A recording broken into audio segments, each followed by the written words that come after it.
அன்பும் அரணும். உளவியல் பேராசிரியர் முனைவர் நப்பினைச் சேரன் அவர்களுடன் நேர்முகம். வணக்கம் மேடம். வணக்கம்மா. உலகம் முழுக்க இன்டர்நேஷ்னல் டே ஆஃப் ஃபேமிலிஸ் அப்படின்னு சொல்லிட்டு ஒன்று நம்ம அனுசரிக்கிறோம். இதில் புதுசு என்ன, இதில் வித்தியாசமாக என்ன அப்படின்றது நிச்சயமாக எல்லாருக்கும் தோணத்தான் செய்யும். இதில் என்ன இருக்குது, குடும்பமாக தானே எல்லாருமே இருக்கோம், குடும்பம் இல்லாமல் யாருமே இல்லை அப்படின்னு நினைக்கிறோம். அப்படி இருந்தும் இந்த நாளை நம்ம அனுசரிக்கிறோம் அப்படின்னா அப்போது அதை பற்றி நம்ம நிறைய தெரிஞ்சுக்கணும் அப்படின்றது தான் இதுலேருந்து நமக்கு புரியுது. ஸோ இந்த குடும்பம் அப்படின்னா என்ன மேம்? குடும்பம் அப்படிங்கிறது நம்ம இதுக்கு முன்னாடி பார்த்த பார்வை, இப்போ பார்க்குற பார்வை, 2 விதமாக விளக்க விரும்புகிறேன். அப்போது நம்ம மூதாதையர் முதற்கொண்டு நம்ம எள்ளு தாத்தா, கொள்ளு தாத்தா, தாத்தா, நம்ம அட்லீஸ்ட் கொள்ளு தாத்தா வரைக்குமா தெரிஞ்சுக்கிட்டு இருந்தோம். இப்போ அதை தாண்டி தாத்தா, அப்பா, நான், இது தெரிஞ்சுக்கிறதே பெரிய விஷயமாயிருச்சு. அப்பா, அம்மா, நான், இது ஒரு குடும்பம். இதை தாண்டி நம்ம போயிட்டுருக்கோமோங்கிற பயம் எனக்கு இருக்குது. ஸோ இந்த கொள்ளு தாத்தாங்கிற கேரக்டர் இல்லைங்கிறது ஒரு புறம் இருந்தாலும், தாத்தாங்கிற கேரக்டர் அப்படி கொஞ்சம் கொஞ்சமாக நம்மகிட்டேருந்து விலகி போகிறத போலவே தாய் தகப்பன் கிட்டேருந்து விலகி போய் இண்டிபெண்ட் யூனிட்டாக மாறிட்டோம். அப்பாவும் நானும் ஒரு குடும்பம் ஆயிட்டோம், அம்மாவும் நானும் ஒரு குடும்பம் ஆயிட்டோம். அது ரொம்ப பயமாக இருக்குது. தனிச்சு நின்றோமோ, இப்போ ஒரு பழமொழி சொல்லுவாங்கள்ல, தனிமரம் தோப்பாகாதுன்னு. ஆனால் அப்படி ஆயிட்டு வர்றோமோ அப்படிங்கிற பயம் எனக்கு இருக்குது. அப்படி ஆயிடக்கூடாதுங்கிற ஆதங்கமும் இருக்குது எனக்கு. இப்போ அந்த மாதிரி ஒரு சூழலுக்கு நானாக போகலை விரும்பி, பட் தள்ளப்பட்டிருக்கோம் அப்படின்னா என்ன செய்ய முடியும்? ஒரு சிங்கிள் சைல்டாக ஒரு குடும்பத்தில் இருக்கிற ஒருத்தர் அப்பா அம்மானுடைய காலத்துக்கு அப்புறம் அவங்க ஒருவேளை திருமணம் செஞ்சுக்க விரும்பல, அவங்க தனியாக இருக்காங்க. அப்போ அந்த குடும்பம் அப்படின்ற ஒரு செட்டப்குள்ளே வராத ஒரு ஃபார்முக்கு வந்துடுறாங்களா? குடும்பம்னா என்னோட தாய் தகப்பன் மட்டும் இல்லைங்கிறது தான் நான் நம்புகிறேன். எங்கள் சித்தப்பா, பெரியப்பா, அத்தை, மாமா, பாட்டி, தாத்தா, இவங்க எல்லாரோடையும் எனக்கு ஒரு நல்ல சிநேகமான உறவு இருக்கணும். இருக்கிறது தான் நல்லது. இது இருந்துருச்சுன்னா நான் தனியாகவே இருக்க மாட்டேன்னு. நான் சிங்கிள் சைல்டாக இருந்து திருமணமே பண்ணிக்கல அப்படின்னா கூட எனக்கு ஒரு எக்ஸ்டெண்டட் ஃபேமிலி இருக்கும்ல, பெரியப்பா பையன், சித்தப்பா பையன், இல்லை அக்கா, அந்த மாதிரி ஏதாவது ஒரு உறவு முறையில் இருப்பாங்க இல்லையா, அதுதான் எக்ஸ்டெண்டட் ஃபேமிலின்னு சொல்கிறோம். நான் உருவாக்குறது என்னோட குடும்பம். என் தகப்பனாலோ தாயாலோ உருவாக்கப்பட்ட இந்த சித்தப்பா, பெரியப்பா, அத்தை, மாமா, இதெல்லாம் எக்ஸ்டெண்டட் ஃபேமிலி. ஸோ இவங்களோட ஸ்நேகமும் அன்பும் தோழமையும் பாசமும் இருந்துகிட்டே இருந்ததுன்னா குடும்பம்ங்கிற கட்டமைப்புக்குள்ள நான் இருந்துகிட்டு தான் இருப்பேன். ஆனால் அது இன்னைக்கு இல்லாமல் போயிடுச்சு. குடும்பம்ன்ற ஒரு செட்டப்ல இல்லாத மனிதன் இருக்கவே முடியாது. இருக்கவே ஏதோ ஒரு விதத்துல எனக்கு வேண்டியவங்க யாரோ, என் அப்பா உறவினர், அம்மாவுக்கு உறவினர் யாரோ இருக்காங்க, இல்லைன்னா என்னுடைய சிப்ளிங்ஸ் இருக்கிறாங்க, அவங்க என்னுடைய சேர்ந்து வாழல அப்படின்னா கூட அவங்க என்னுடைய குடும்பம் தான். அப்ப நிச்சயமா எல்லா இண்டிவிஜுவலுமே இந்த உலகத்துல ஏதோ ஒரு குடும்பத்துக்குள்ளதான் வராங்க. கட்டாயமா ஒரு பிகர் யூனிட்ல இருந்து நம்ம ஒரு ஸ்மாலர் யூனிட். அதாவது ஒரு பாட்டி தாத்தாக்கு ஒரு 6 பிள்ளைங்க இருக்காங்கன்னு வைங்க. அந்த 6 பிள்ளைங்கள்ல ஒரு குடும்பம் நம்மளுது. எங்க அப்பா ஒரு குடும்பத்துல சார்ந்தவர், மீதி 5 குடும்பம் இருக்கு. நான் ஒரு குழந்தையா இருந்தாலும் அந்த 5 குடும்பத்தை சார்ந்தவங்களும் என்னோட எக்ஸ்டெண்டட் ஃபேமிலி தானே. அப்போ அந்த தனிமை அப்படிங்கிறது இருக்கக்கூடாது. ஆனால் இருக்கு. அதுக்கான காரணம் என்னன்னா, தவறா இல்லை, வேலையின் காரணமாக வெளிநாடு சென்றுறாங்க. அதுக்கப்புறம் இந்த ரூட்ஸ்லேருந்து அவங்க விலகிடுறாங்க. ஊருக்கு எப்பயோ ஒரு தடவை வர்றது அதுவும் குறைஞ்சு போயிட்டுருது. நான் பிஸியாக இருக்கேன், எனக்கு டைம் இல்லை, ஒரு நல்லது கெட்டதுன்னா என்னால் வர முடியல, இல்லை நான் மட்டும் வரேன், மனைவி குழந்தையால் வர முடியல, இல்லை மனைவி மட்டும் வராங்க. இது நான் சொல்கிறது திருமணம் போன்ற நல்ல நிகழ்வுக்கு மட்டும் இல்லை, இறப்பு போன்ற சோகமான நிகழ்வுக்கு கூட 3 பேரும் கிளம்பி வர முடியல. அதனால் நாங்கள் ஒருத்தர் தான் வந்திருக்கோம், நான் வந்துட்டு 3ஆம் நாளே கிளம்பி போனோம், அதனால் எவ்வளவு சீக்கிரம் சடங்கு வைக்கிறீங்களோ வச்சுருங்க, நான் அம்மாவையோ அப்பாவையோ என்னோட கூட்டிகிட்டு போயிடுறேன், இல்லை அவங்கள ஒரு ஹோமில் விட்டு போகிறேன். இது மாதிரி ஏதோ ஒரு இடத்துல நடந்துகிட்டு இருக்கு. பட் இதை ஈடுகட்ட முடியும் அப்படிங்கிறத நான் ஆணித்தரமாக நம்புகிறேன். இன்னைக்கு இருக்கிற டெக்னாலஜி அட்வான்ஸ்மெண்ட், நம்ம 2 பேரும் இந்த ரூம்குள்ளே இருக்கிறோம், ஆனால் இது உலகம் முழுக்க இருக்கவங்க கேட்க முடியும். அப்போ இருக்கக்கூடிய டெக்னாலஜி அட்வான்ஸ்மெண்ட்டில் ஏன் நம்ம உறவு முறைகளோட இந்த குரூப்லலாம் நம்ம பகிர்ந்துக்கிறோமே தவிர அது ரொம்ப கமர்ஷியல் ஆகிடுது. ஒரு பர்த்டேனா விஷ் பண்ணுறோம், யாருன்னே தெரியாமல் விஷ் பண்ணுறோம். அப்புறம் அப்பா சொல்கிறாங்க, அம்மா சொல்கிறாங்க, இங்கே பாரு உனக்கு அத்தை எல்லாம் விஷ் பண்ணியிருக்காங்க, நீ அந்த குரூப்பில் தேங்க்யூன்னு போடுன்னு. அந்த குழந்தை ஒரு கடமைக்காக தேங்க்யூ. ஏன்னா அந்த குழந்தைக்கு நமக்கும் ஒரு பரிச்சயமே இல்லை. அது இருக்கக்கூடாது. இன்னைக்கு இருக்கக்கூடிய டெக்னாலஜி அட்வான்ஸ்மெண்ட்டை வச்சு அதிகமாக நம்ம ஒருத்தரோட ஒருத்தர் பழக ஆரம்பிக்கணும். அதுக்குன்னு கொஞ்சம் நேரம் செலவழிக்க ஆரம்பிக்கணும். அதுதான் இந்த நாளில் நம்ம சொல்கிறது என்ன, வேர்ல்ட் ஃபேமிலி டேன்னு சொல்கிறது என்ன, குடும்பம்ங்கிற ஒன்றை போற்றி பாதுகாக்க வேணும். அதை இன்னைக்கு அனுசரிக்கணுங்கிறது இல்லை, எல்லா நாளும் அனுசரிக்கணும். முன்னாடி ஒரு குடும்பம்னா நீங்கள் சொன்ன மாதிரி 3 தலைமுறைகளாவது இருப்பாங்க. தாத்தா பாட்டி இருப்பாங்க, அப்பா அம்மா இருப்பாங்க, குழந்தைங்க இருப்பாங்க. இப்போ 2 தலைமுறை ஒரு குடும்பத்துக்குள்ளே இருக்கிறாங்களா அப்படின்னாலே அதுவே சந்தேகம் தான். வெறும் தம்பதிகள் மட்டுமே இருக்கிறதுமே இப்போ குடும்பம் தான் அப்படின்னு ஆயிடுச்சு. நம்ம பொதுவாக சொல்ல மாதிரி நியூக்ளியர் ஃபேமிலிஸ் நோக்கி எப்பயோ நம்ம வந்துட்டோம். ஸோ இதில் உள்ள நெகட்டிவ்ஸ் எப்போவுமே எல்லாருமே சொல்லுவாங்க. இதில் பாசிட்டிவ்ஸ் என்ன மேம் இருக்கு? ரெஸ்பான்சிபிலிட்டி இருக்கு. ஒரு வேலையின் காரணமா வேற ஊருக்கு மாற்றலாகி போறாங்க, வேற ஸ்டேட்டுக்கு மாற்றலாகி போறாங்க. இங்க அப்பா அம்மாவும் வேலைக்கு போறாங்க. அவங்க நம்மளோட வர முடியாது. அப்போ ஒரு இண்டிபெண்டன்ட் திங்கிங் எந்த அளவுக்கு முக்கியம். நான் எல்லாத்துக்கும் யாரையும் சார்ந்து இருக்கல. ஒரு ரெஸ்பான்சிபிளா இருக்கிறேன். ஒரு கேஸ் புக் பண்ணணும். இல்ல வேலைக்கு வரவங்கள பணி நியமிக்கணும்னா, அவங்களுக்கு யார நான் தேர்ந்தெடுக்கணும்? அவங்களுக்கு நான் எவ்வளவு சம்பளம் பேசணும்? இந்த மாரி ஒரு விஷயத்திலயுமே என்னால தன்னிச்சையா முடிவெடுக்கக்கூடிய திறமைய வளர்த்துக்க முடியும். அந்த independence helps me to be financially prudent. அது ரொம்ப முக்கியம். பணத்த என்னால எவ்வளவு செலவழிக்க முடியும்? எவ்வளவு சேமிக்க முடியும்? தவறா இல்ல. ஒரு ஜாயிண்ட் ஃபேமிலில இருக்கும்போது, இன்னைக்கு எல்லா குழந்தைங்களும் தாய் தகப்பன் கிட்ட சம்பள காச கொண்டு வந்து குடுக்குறாங்களா? அப்பா அம்மாக்கும் தேவைப்படாம, "நீ உன் காச நீயே வச்சுக்கப்பா. நீ என்ன வேணா பண்ணிக்க. நாங்க குடும்பத்த பார்த்துக்கிறோம்" அப்படின்னு சொல்லும்போது, இவங்க அதிகமா செலவு பண்றாங்க. ஆனா அது இல்லாம நியூக்ளியர் ஃபேமிலியா இருக்கும்போது, இவ்வளவுதான் நம்மகிட்ட இருக்கு. ஒரு பட்ஜெட் போட்டு ஒரு ரெஸ்பான்சிபிளாவும் வாழ ஆரம்பிக்கிறாங்க. சேமிக்கணும் அப்படிங்கிறதையும் புரிஞ்சுக்கிறாங்க. I am responsible for my life and my partners life அப்படிங்கிறது இந்த நியூக்ளியர் ஃபேமிலி கட்டாயம் அவங்களுக்கு சொல்லிக் கொடுக்குது. குடும்பம் அப்படின்னாலே அதனுடைய ஒரு யூனிஃபையிங் ஃபோர்ஸ் அப்படின்னு பெண்களை தான் எப்பவுமே சொல்லுவாங்க. ஒரு பொண்ணு நினைச்சா வந்து அந்த குடும்பத்தை வந்து நல்லபடியாகவும் வச்சுக்க முடியும், அவளால் அதை பிரிக்கவும் முடியும் அப்படின்னு சொல்லுவாங்க. அது எந்த அளவுக்கு உண்மை தெரியல. பட் ஸ்டில் இந்த யூனிஃபையிங் ஃபோர்ஸாக விமன் எப்படி இருந்திருக்கிறாங்க ஃபேமிலிஸில்? அந்த காலங்கள்ல எனக்கு தெரிஞ்சு பெண்கள் வேலைக்கெல்லாம் போகல. வீட்டு வேலை மட்டுமே செஞ்சுட்டு இருந்தாங்க. வீட்டுக்குள்ள ஒரு 4, 5 பெண்கள் இருக்கும்போது அவங்களுக்குள்ள ஒரு கருத்து வேறுபாடு இருக்கும். ஒருத்தர் வந்து கோவக்காரங்களா இருப்பாங்க, ஒருத்தர் விட்டு கொடுத்து போறவங்களா இருப்பாங்க. ஒரு 4 மருமக இருக்க வீட்டில் ஒரு மருமக சிடு சிடுன்னு பேசுறவங்களா இருப்பாங்க. மீதி 3 பேர் சரி பரவாயில்ல, நம்ம கூட பிறந்தவ பேசினா நம்ம எடுத்துக்க மாட்டோமா, பரவாயில்ல போன்னு தள்ளிட்டு போறாங்க. அதைத்தான் இந்த யூனிஃபையிங் ஃபோர்ஸா பார்த்தாங்க. கணவன் கிட்ட போய் அதை நினைச்சு இவங்க சண்டை போட்டுக்கிட்டு இருக்கும்போது அங்க பிரிவினை ஏற்படுது. இது ஏன் யூனிஃபையிங் ஃபோர்ஸ்ன்னு சொன்னாங்கன்னா, பெண்கள் வந்து சில விஷயங்களை வந்து மிகைப்படுத்தி பார்க்காம சரி போ அப்படின்னு தள்ளக்கூடிய மனப்பக்குவம் அந்த காலத்துல இருந்து நம்ம டிஎன்ஏல இருக்கு. அதனால இவங்க அதை பெரிதுபடுத்தாம இருக்காங்க அப்படிங்கிற. அதனாலதான் ஆவதும் பெண்ணாலே அழிவதும் பெண்ணாலே இப்படி நிறைய பெண்களுக்கு முக்கியத்துவம் கொடுத்து சொல்லிட்டு இருந்தது காரணமே சகிப்புத்தன்மை நம்ம கிட்ட கொஞ்சம் அதிகமா இருக்கு. டாலரன்ஸ் பரவாயில்ல போ, அதனால என்ன, இவங்க தானே சொன்னாங்க, விட்டு கொடுத்துட்டு போலாம், ஒன்றும் கஷ்டம் இல்லை அப்படின்னு சொன்னதுதான் விமென் ஆர் தி யூனிஃபையிங் ஃபோர்ஸ்ன்னு சொன்னதுக்கான காரணம். ஆனா அது இன்னைக்கு குறைஞ்சிக்கிட்டு வருது. எனக்கு அதுல இருக்கிற சந்தேகம் என்னன்னா, அந்த டாலரன்ஸ் நமக்கு இருக்குன்னு சொல்றீங்க, அது உண்மை. ஆனா இப்படி சொல்லி சொல்லி அந்த டாலரன்ஸ் கட்டாயமா வந்து தரப்பட்டுச்சா, இல்ல நிஜமாவே பெண்களுக்கு வந்து அந்த டாலரன்ஸ் இல்ல இல்ல? ரெண்டுமாவே இருக்கு. நீங்க பாத்தீங்கன்னா லேபர் பெயின் அது வந்து பெண்களால டாலரேட் பண்ணிக்க முடியற அளவுக்கு மேலதான் இருக்கு. அவங்க த்ரெஷோல்டுக்கு மேல இருக்கு. ஆனா அதையும் தாண்டி அவங்க அதை தாங்கிக்கிறாங்க. சில நேரங்கள்ல நீ இப்படித்தான் இருக்கணும், இதுதான் சமுதாயம் உங்ககிட்ட எதிர்பார்க்குது அப்படின்னு சொல்லப்படாத சில விதிகளை நம்ம மனசுக்குள்ள புகுத்துக்கிட்டனால இது என்ன சொல்லுவோம்னா, உளவியல் ரீதியா ஸ்கிரிப்ட் ரிட்டன் ஸ்கீமா சொல்லுவோம். ஒரு பெண்ணுனா இப்படிதான் இருக்கணும் அப்படின்னு எங்க பாட்டி எங்க அம்மா எனக்கு எழுதி கொடுத்த ஸ்கிரிப்ட் மாதிரி அதை நோக்கி தான் நான் பயணிப்பேன். ஒரு கூட்டு குடும்பத்தில் இருக்கும்போது எங்க அம்மா எங்க பாட்டி கிட்ட நல்லபடியா நடந்துக்கிட்டாங்க, அப்ப நானும் அந்த மாதிரி நடந்துக்கணும். இது எல்லாமே ஒரு ஸ்கிரிப்ட் ரிட்டன் தான். ஸோ இது என்ன ஆயிடுதுன்னா, எனக்கு ஒரு த்ரெஷோல்டு 5% இருந்தா இவங்க அதை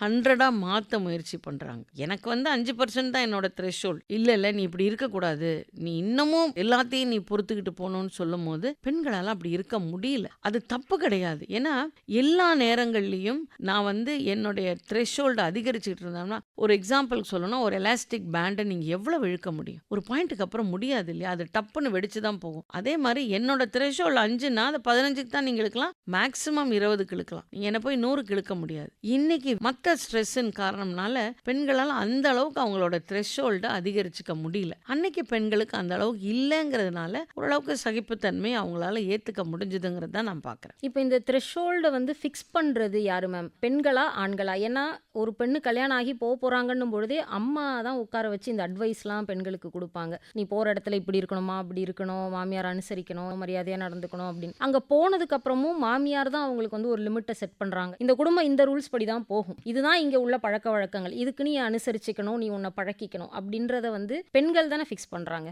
இது ரெண்டுமே உண்மைதான். ஆனால் இந்த த்ரெஷோல்டை யார் ஃபிக்ஸ் பண்ணுறதுன்னா, பெருசாக யாரும் வெளியிலேருந்தெல்லாம் ஃபிக்ஸ் பண்ண முடியாது. உதாரணத்துக்கு சொல்கிறேன், பெயின் டாலரன்ஸும் சில பேரால் எவ்வளோ வலியும் தாங்கிக்க முடியும், அவங்க அதை வெளியில் சொல்ல மாட்டாங்க. சில பேர் சின்னதாக தலைவலிச்சாலே ஊற கூட்டிடுவாங்க. ஸோ அந்த த்ரெஷோல்டு வந்து என்னுடைய ஆளுமை சம்மந்தப்பட்ட விஷயம். நான் எந்த அளவுக்கு எவ்வளோ அடி வாங்கினா தாங்குறேங்கிறது என்னோட ஆளுமை சம்மந்தப்பட்ட விஷயம். ஆனால் எனக்கு 5% தான் இருக்குங்கல, எங்கள் அம்மா வந்து திரும்பவும் சொல்கிறேன், அதை ஒரு 5% ஏற்றி அனுப்புவாங்க. மாமியார் அதை இன்னொரு 10% தான் ஏற்றலாம். இது எல்லாமே உண்மைதான். எனக்கு இவ்வளவு தான் இருக்கு, மீதி இவங்க 2 பேரும் ஏத்துறாங்க. பட் அதை இன்னும் அதிகரிக்கும் போது தான், மாமியார் இன்னும் அதை இழுக்கும் போதோ இல்லை அம்மா அதை இன்னும் கொஞ்சம் தள்ளும் போதோ நான் வெடிச்சு சிதறி எனக்கு தேவையில்லை, நீங்கள்லாம் என்னை இப்படி அடக்கி ஆள முடியாது அப்படின்னு தேவையில்லாம என்ன ஒரு நிலைக்கு தள்ளி நான் பேசுறது எல்லாமே தவறான பெண்ணியமா போற்றப்படுது. அதாவது என்னால முடியலன்னு நான் சொன்னேன்னா, பாரு இவ பாரு ஃபெமினிசம் பேசுறான், இல்லை என்னால முடியலங்கிற கருத்தை நான் சொல்றேன், அதை தவறான பெண்ணியமா இவங்க பார்க்க ஆரம்பிச்சிடுறாங்க. ஸோ த்ரெஷோல்ட்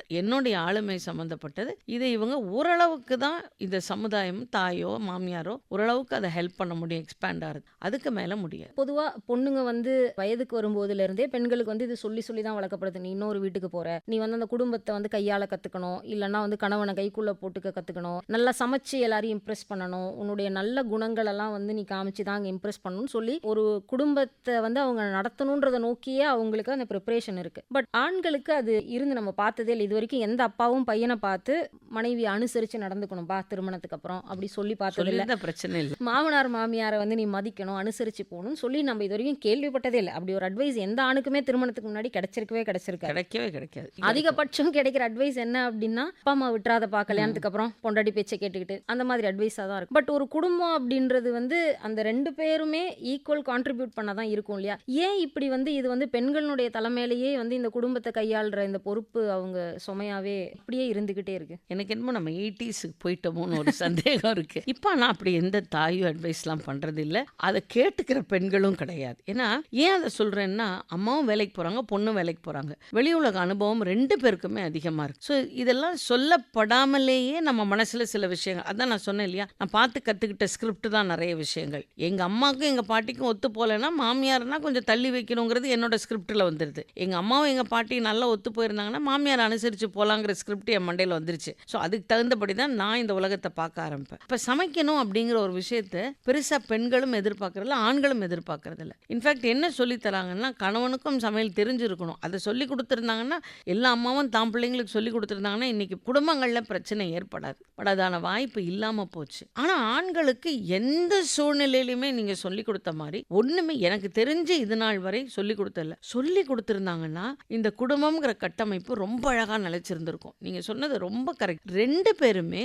சமம், ஆண் பெண் இருவரும் சமம்கேல அந்த தாய் நீ நல்லவளா நடந்துக்க, உன் கணவரோட அன்பா இரு, கணவன் வீட்டாரோட அன்பா இரு, சிநேகமா இரு அப்படிங்கிற வார்த்தையும் இவருக்கும் அதே அட்வைஸை கொடுத்துருந்தாங்கன்னா, நீ சமைக்கணும், அவங்களோட நீ இப்படி அன்பா இரு, enter the man's heart through the stomach, அந்த டயலாகே இல்லாம நீ அன்பா இரு, இயல்பா இரு, சந்தோஷமா அவங்களோட பழகு, இந்த மாதிரியான மேலோட்டமான வார்த்தைகள் மட்டுமே போதுமானதா இருக்கும். அந்த மாதிரி சொல்லி கொடுக்க தவறுறாங்க. இன்ஃபேக்ட் இப்ப ரிவர்சலா இருக்கு. பெண்களை பெற்றவர்கள் ரொம்ப ரிவர்சலா போயிட்டு போறாங்க. நீ எதுக்கும் விட்டு கொடுத்துறாத, உனக்கு அங்க இருக்க பிடிக்கலன்னா நீ கிளம்பி வந்துரு. நான் எல்லாரையும் சொல்லல, சில நேரங்கள்ல இந்த மாதிரி தவறான அட்வைஸ் நிறைய இருக்கிறதுனால குடும்பம் செதஞ்சு போறதையும் பாக்குறோம். இது பெண்களுக்கு மட்டுமான்னு கேட்டா கிடையாது, ஆண்களுக்கும் இதே மாதிரியான தவறான அட்வைஸ் இருக்கு. இப்ப நீங்க சொன்ன மாதிரி மனைவி பேச்ச கேட்டுறாதடா, அவங்க அம்மா அப்பா வீட்டு பக்கம் உன்னை கூட்டிட்டு போயிருவா, அவன் பணத்தெல்லாம் அவ எடுத்துருவா, நீ கொஞ்சம் ஏமாந்தவன், நீ கொஞ்சம் ஜாக்கிரதையா இருந்துக்க, இப்படியான நெகட்டிவ் ஸ்கிரிப்ட் அவர் மனசுலயும் போட்டதோட விளைவு இந்த குடும்பம் ரொம்ப சீக்கிரம் செதஞ்ச போகுது. இப்போ இதை கேட்கிற பெற்றோர்கள் நம்ம குழந்தைங்களை நீங்க சந்தோஷமா இருங்க, உங்க கூட இருக்கவங்களை சந்தோஷமா வச்சுக்கோங்கிற ஒரு அட்வைஸை கொடுத்தா போறோம். ஏன்னா குழந்தைங்களுக்கு இன்னைக்கு எக்ஸ்பீரியன்ஸ் அண்ட் எக்ஸ்போஷர் இருக்கு. they learn from that.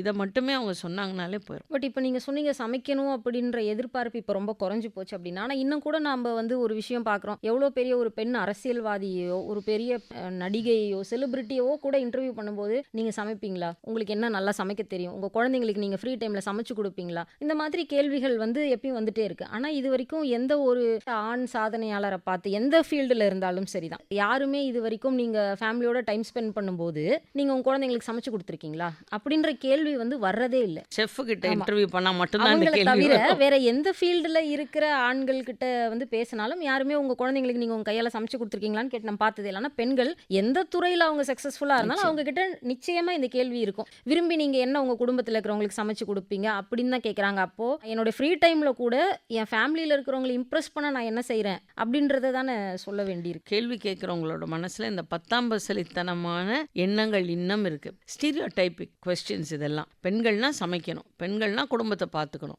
ஆண்கள்னா சாதிக்கணும். அப்போ மென் ஆர் த ப்ரொவைடர்ஸ். அந்த மாதிரியான ஒரு எண்ண ஓட்டம் தான் இவங்களுக்கு இன்னைக்கு வரைக்கும் இருக்குது. எந்த துறையில் இருக்கிறவங்களையும் இப்படி தான் பார்க்க ஆரம்பிக்கிறாங்க.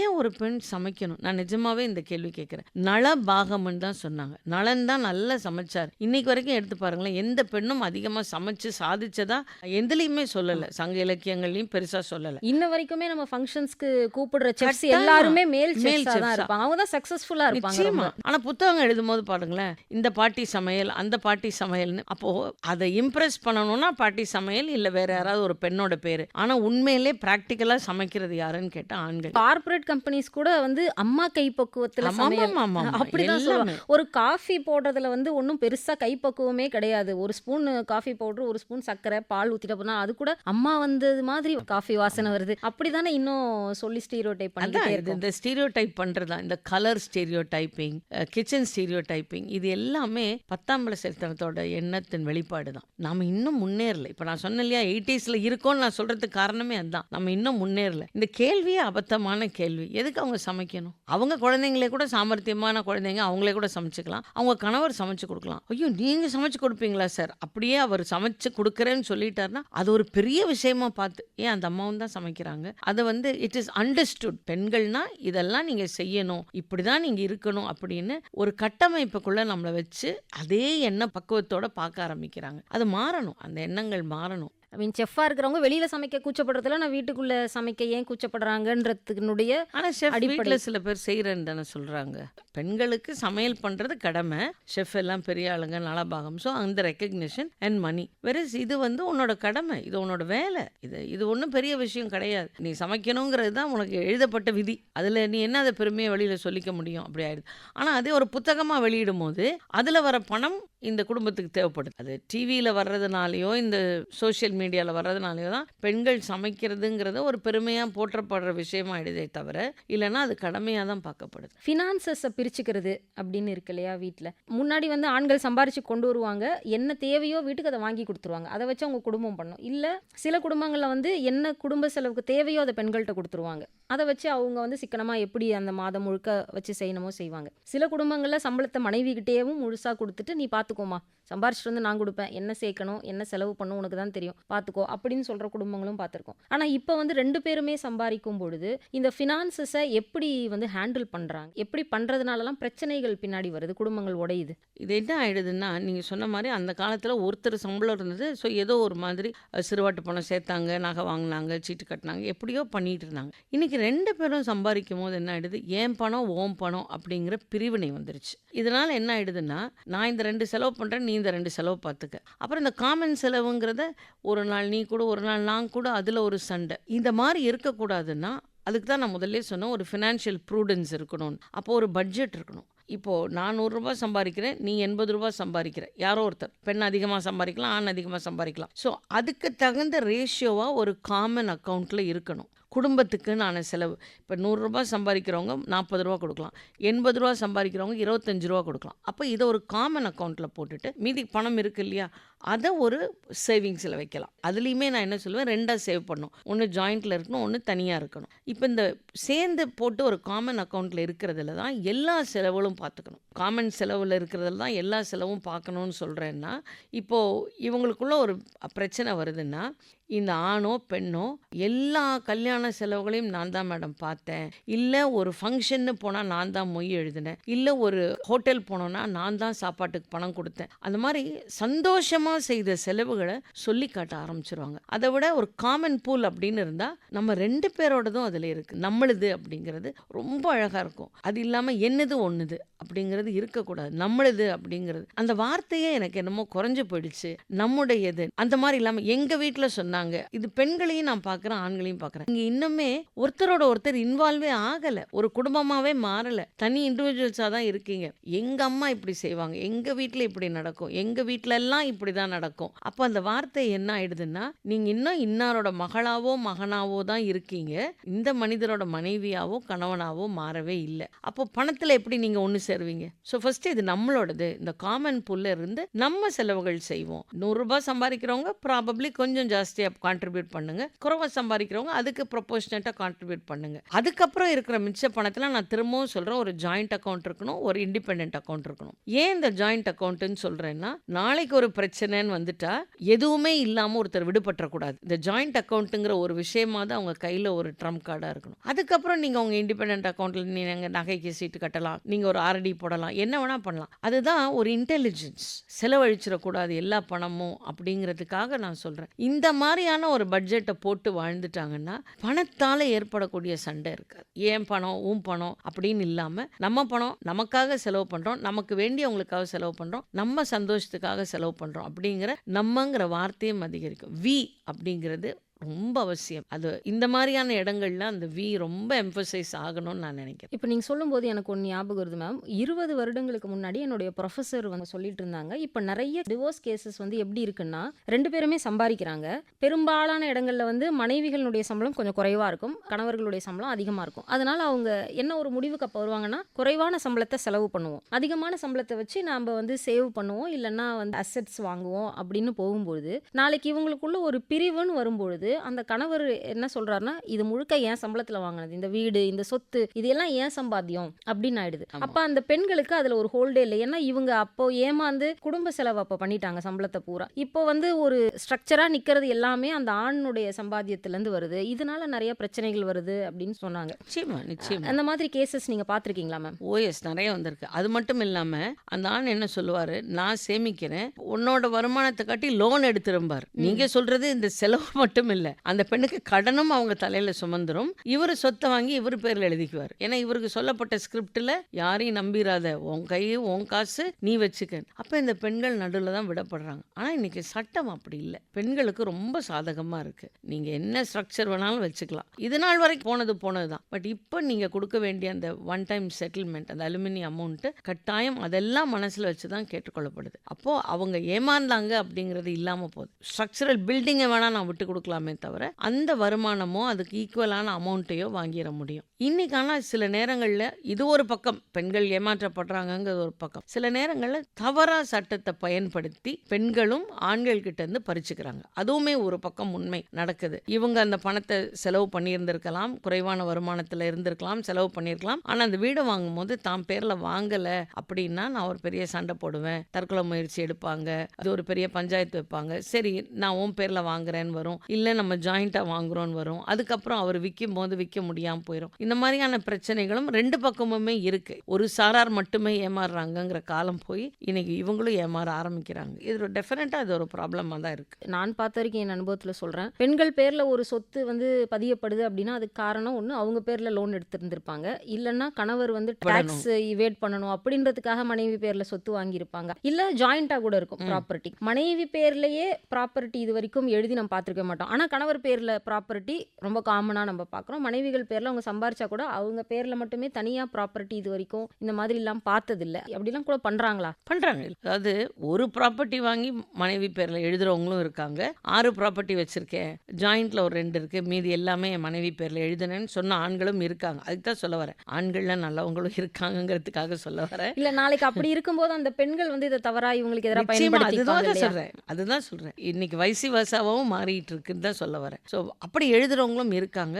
பயந்துகிட்டு இது எதுக்கு வம்பு, நாளைக்கு ஒரு பிரச்சனைன்னு வந்தால் இவ கொடுக்க மாட்டா, இப்போவே இவ்வளோ சண்டை போடுறவ நாளைக்கு நம்ம கொடுக்க மாட்டா, அதனால எந்த சூழ்நிலையும் அவள் பேரில் எழுத மாட்டேன் அப்படின்னு வைக்கிறவங்களும் இருக்காங்க. இது எல்லாமே நம்ம நடந்துக்கிற விதத்தில் தான் இருக்குது. நம்ம பேரில் சொத்து எழுதுறாங்க எழுதலை இதெல்லாம் அடுத்து நம்ம மேலே ஒரு அன்பு இருக்கணும், அதுதான் பெரிய சொத்து. எல்லாத்த காட்டிலும் அன்பு, ஒரு பாசம், அதுதான் பெரிய சொத்து. அது நம்ம 2 பேருமே, கணவனாக இருந்தாலும் சரி மனைவியாக இருந்தாலும் சரி, அவங்க எப்படி நடந்துக்கிறாங்கிறத பொறுத்து தான் இருக்குது. ஒருத்தர் மேலே ஒருத்தர் காட்டுற அன்பு, ஒருத்தரோட உணர்வுகள் மேலே நம்ம வைக்கிற மரியாதை, நம்பிக்கை, இதெல்லாம் தான் பெரிய சொத்தாக நான் பார்க்குறேன். அசையா சொத்துக்கள் என்னைக்கா இருந்தாலும் திரும்ப இன்னைக்கு சட்டத்தில் வந்துடும். நமக்கு பொதுவாக வந்து பெரியவங்க எல்லாருமே வந்து இப்போ உள்ள தலைமுறை மேலே வைக்கிற பெரிய குற்றச்சாட்டு என்ன அப்படின்னா, சகிப்புத்தன்மை ரொம்ப குறைவாக இருக்குது குடும்பங்களில். ஆண்களுக்காக இருந்தாலும் சரி பெண்களுக்காக இருந்தாலும் சரி, டக்குன்னு வந்து பிரிவை நோக்கி போயிடுறாங்க, டைவர்ஸ் ரேட்ஸ் வந்து ரொம்ப அதிகமாக இருக்குது அப்படின்னு சொல்கிறாங்க. இதுக்கு உண்மையான காரணம் என்ன மேம்? டைவர்ஸ் ரேட்ஸ் அதிகமாக இருக்குங்கிறது 100% உண்மை. சகிப்புத்தன்மை இல்லைங்கிறதும் உண்மை. சகிப்புத்தன்மைங்கிறத விட நான் பொறுமையின்மை அப்படி சொல்கிறேன். நான் இப்போது ஒரு டிவி சேனல் பார்க்குறாங்க, அதில் ஒரு அட்வர்டைஸ்மெண்ட் வந்த உடனேயே எல்லாரும் என்ன பண்ணுறாங்க, அந்த ரிமோட் எடுத்து அடுத்த சேனலுக்கு மாற்றுறாங்க. ஏன் அந்த 5 நிமிஷம் அட்வர்டைஸ்மெண்ட் பார்க்க அவங்களுக்கு பொறுமை இல்லை? அட்வர்டைஸ்மெண்ட் எல்லாருக்கும் ரொம்ப பிடிக்கும், அது ஒரு அந்த ஜிங்கிள்ஸ் ரொம்ப பிடிக்கும்பாங்க. ஆனால் நமக்கு அடுத்த செகண்ட் நம்ம எந்த ஒரு சோஷியல் மீடியாவில் இருந்தாலும் வேகமாக அதை ஸ்க்ரோல் பண்ணிகிட்டு இருக்கோம். நமக்கு பிடிக்கலையா டக்குன்னு அடுத்ததுக்கு போயிடுறோம். இவ்வளோதான் நம்ம பொறுமை. இதுக்கான காரணம் இதெல்லாம் தான் காரணம். இந்த இன்ஃப்ளூயன்ஸ் ஆஃப் மீடியா இதுதான் நம்மளோட மிகப்பெரிய பாதிப்பு. இதனால் என்ன ஆயிடுதுன்னா ஒரு பொறுமையற்ற வாழ்க்கையை தான் வாழ்ந்துட்டு இருக்கோம். பொறுமையின்மை வரும்போது கட்டாய சகிப்புத்தன்மை குறைஞ்சு போயிடும். நான் ஏன் விட்டு கொடுக்கணும், நான் யாருக்காக விட்டு கொடுக்கணும், அந்த கேள்வி என் மனசில் இருந்துக்கிட்டே இருந்திருக்கு. நான் எல்லா விதத்துலையும் ஈக்குவல் தானே, அப்போ விட்டு கொடுத்துட்டேன்னா நான் ஏதோ இறங்கி போயிடுறதா நான் நினைக்கிறேன். அதுதான் இவங்க 2 பேருக்குள்ளே இருக்க பிரச்சனை. Be the better person or be the bigger person பாங்க. விட்டு கொடுத்தவங்க தான் மேன்மையானவர்கள். ஆனால் இப்போ அப்படி பார்க்கல. நீ விட்டு கொடுத்தீங்கன்னா நீ ஏமாளி. இதுதான் ஸ்கிரிப்ட். திரும்பவும் சொல்கிறேன், எனக்கு எழுதப்பட்ட ஸ்கிரிப்டில் நீ விட்டு கொடுத்தீங்கன்னா நீ ஏமாளி, நாளைக்கு எல்லாரும் உன்னை ஏமாற்றிட்டு போயிடுவாங்க. இப்படி சொல்லும் போது என்ன ஆகும், நான் ஏமாந்துடக்கூடாது, அப்போ நான் விட்டு கொடுத்துடக்கூடாது. நான் ஏமாந்துடக்கூடாதுன்னா நான் விட்டு கொடுத்துடக்கூடாது. நான் விட்டு கொடுத்துடக்கூடாதுன்னா எனக்கு சகிப்புத்தன்மை இருக்கக்கூடாது. அப்போ சட்டுன்னு நான் வைடு வாய் புட்டப் இந்த கஷ்டத்தில் நான் ஏன் இருக்கணும். ஒரு திருமணம் டாக்ஸிக்காக இருக்குன்னா அதை விட்டு பிரிகிறது தப்பே கிடையாது. ஆனால் எதை நான் டாக்ஸிக்காக பார்க்குறேன், என்னம்மா இன்னைக்கு சமைச்சிட்டியா அப்படிங்கிற கேள்வியே டாக்ஸிக்காக இருந்ததுன்னா அதுதான் சகிப்புத்தன்மை இன்மைன்னு வருது. இது ரொம்ப உண்மையான விஷயம்.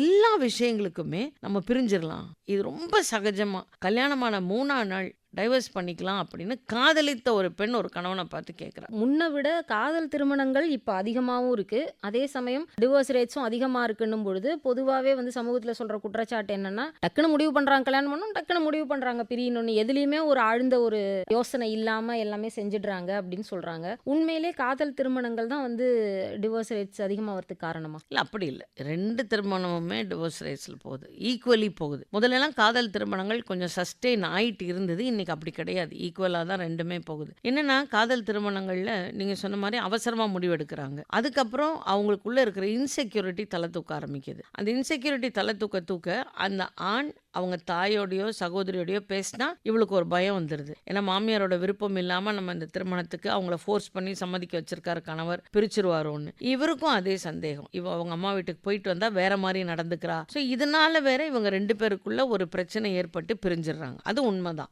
அதனால டைவர்ஸ் வந்து அவங்களுக்கு தப்பு இல்லை, நானும் அது தப்பு இல்லைன்னு நினைக்கிறேன். எப்பன்னா அந்த அபியூஸோ டாக்ஸிசிட்டியோ அதிகமாக இருக்கும்போது யாருமே அந்த வலியோடையும் வேதனையோடையும் ஒரு திருமணத்தில் இருக்க வேண்டிய அவசியம் இல்லை. ஆனால் என்னுடைய சகிப்புத்தன்மை இல்லாத காரணத்தினால ஒரு சின்ன விஷயத்தை கூட நான் ஊதி பெருசாக்கி அதை டைவர்ஸ் வரைக்கும் கொண்டு போனால் அது தவறுன்னு பார்க்குறேன். ஒரு குடும்பம் அப்படின்னும் போது கணவன் மனைவி அதை பற்றி நம்ம பேசணும். அடுத்த ஸ்டெப் அப்படின்னும் போது ஒரு குடும்பத்தில் வந்து குழந்தைகள். முன்னாடியன்னா திருமணமான அடுத்த ஸ்டெப்பே குழந்தை பேரு தான். இப்போ அப்படி இல்லை, குழந்தை வேணுமா வேணாமா என்ற யோசிக்கிற ஒரு இண்டிபெண்டன்ஸ் அவங்களுக்கு இருக்குது. எப்போ குழந்தை வேணும் அப்படின்னு யோசிக்கிற ஒரு இண்டிபெண்டன்ஸ் இருக்குது. அப்படி இருக்கும் பொழுது என்னெல்லாம் அந்த அப்பா அம்மா தன்னை தானே தயார்படுத்திக்கணும் ஒரு குழந்தையை பெற்றெடுக்கிறதுக்கு முன்னாடி? குழந்தை வர்றதுக்கு முன்னாடி ஃபர்ஸ்ட் am I capable? எனக்கு இன்னைக்கு ஒரு குழந்தைய பெற்றுக்கிறதுங்கிறது சுலபமாக கூட இருக்கலாம், பட் அதுவுமே இல்லை. இப்போ நான் அதுக்கு தயாரா, ஃபர்ஸ்ட் உடல் அளவில் நான் தயாரா, மனதளவில் நான் தயாரா, ஃபினான்ஷியலி நம்ம தயாரா, இது 3மே பார்க்கணும். உடல் அளவில் பெண்கள் அதுக்கான டாக்டர் பார்த்து அதுக்கான மருந்து மாத்திரைகளை எடுத்து உட்கொண்டு அதில் சரி பண்ணிக்கலாம். மனதளவில் நான் தாய்மை ஏற்றுக்கொள்ளவோ இல்லை தகப்பன் ஸ்தானத்தில் இருக்கவோ என்னால் கான்ட்ரிபியூட் பண்ண முடியும் அப்படிங்கிற பட்சத்தில் தான் அதுக்குள்ளே நம்ம நுழையணும். 3 விஷயங்களை தான் இவங்க 2 பேருமே பார்க்கணும். இல்லை எங்கள் அப்பா கொடுப்பாரு பணம், நான் ஃபீஸ் கட்டுவேன், அப்படிலாம் இல்லை. எங்கள் தாத்தா பார்த்துக்குவார், அந்த மாதிரி கிடையாது. நாம் நம்ம குடும்பத்தை விரிவுபடுத்தும் பொழுது நான் ரெஸ்பான்சிபிளாக இருக்க முடியுமா? அந்த குழந்தை நடுவில் எந்திரிச்சதுன்னா என் மனைவி மட்டுமே அந்த குழந்தையை பார்த்துக்கணும்னு இல்லை, நானும் அந்த குழந்தையை பார்த்துக்க முடியும், என்னாலையும் ஈக்குவலாக கான்ட்ரிபியூட் பண்ணணும். இன்னைக்கு இன்ஃபேக்ட் அதை நான் பாராட்டணும். இன்னைக்கு இருக்கிற யங்கர் ஜென்ரேஷன் அதை ஈக்குவலாக ரொம்ப அழகாக பார்த்துக்கிறாங்க, கணவன்மார்களும் ரொம்ப அழகாக பார்த்துக்கிறாங்க. இந்த மாதிரியான வேலையை பகிர்ந்து கொள்ளும் பக்குவமும் நமக்குள்ள இருந்ததுன்னா அடுத்தமா குழந்தைக்கு போக வேண்டியது ரொம்ப ரொம்ப அவசியம். ஏன்னா ஒரு குடும்பம் எப்போ முழுமை அடையுதுங்கிற ஒரு கேள்வி இருக்கு. We make a family through a marriage அப்படின்னு சொல்றோம். அப்போ ஒரு குழந்தைன்னு வர்றது ஒரு ஃபேமிலியா பார்க்கப்படுது. அப்படிதான் பார்க்கணுமான்றது அடுத்த கேள்வி. ஆனா பார்க்கப்படுதுங்கிறது தான் உண்மை. அப்போ இந்த குழந்தை வரணும்னா இந்த அளவுக்கு அவங்கள தயார்படுத்திக்க வேண்டியது ரொம்ப அவசியம். பொருளாதாரத்தை அந்த குழந்தைக்கு கொடுக்கறது மட்டுமே தன்னுடைய கடமை அப்படின்னு நினைக்கிற அப்பாக்கள் நிறைய இருக்காங்க. ஏன்னா குழந்தை எது செஞ்சாலும் உடனே அதனுடைய பழி வந்து அம்மா மேலதான் போகும். என்ன வளர்த்துருக்க?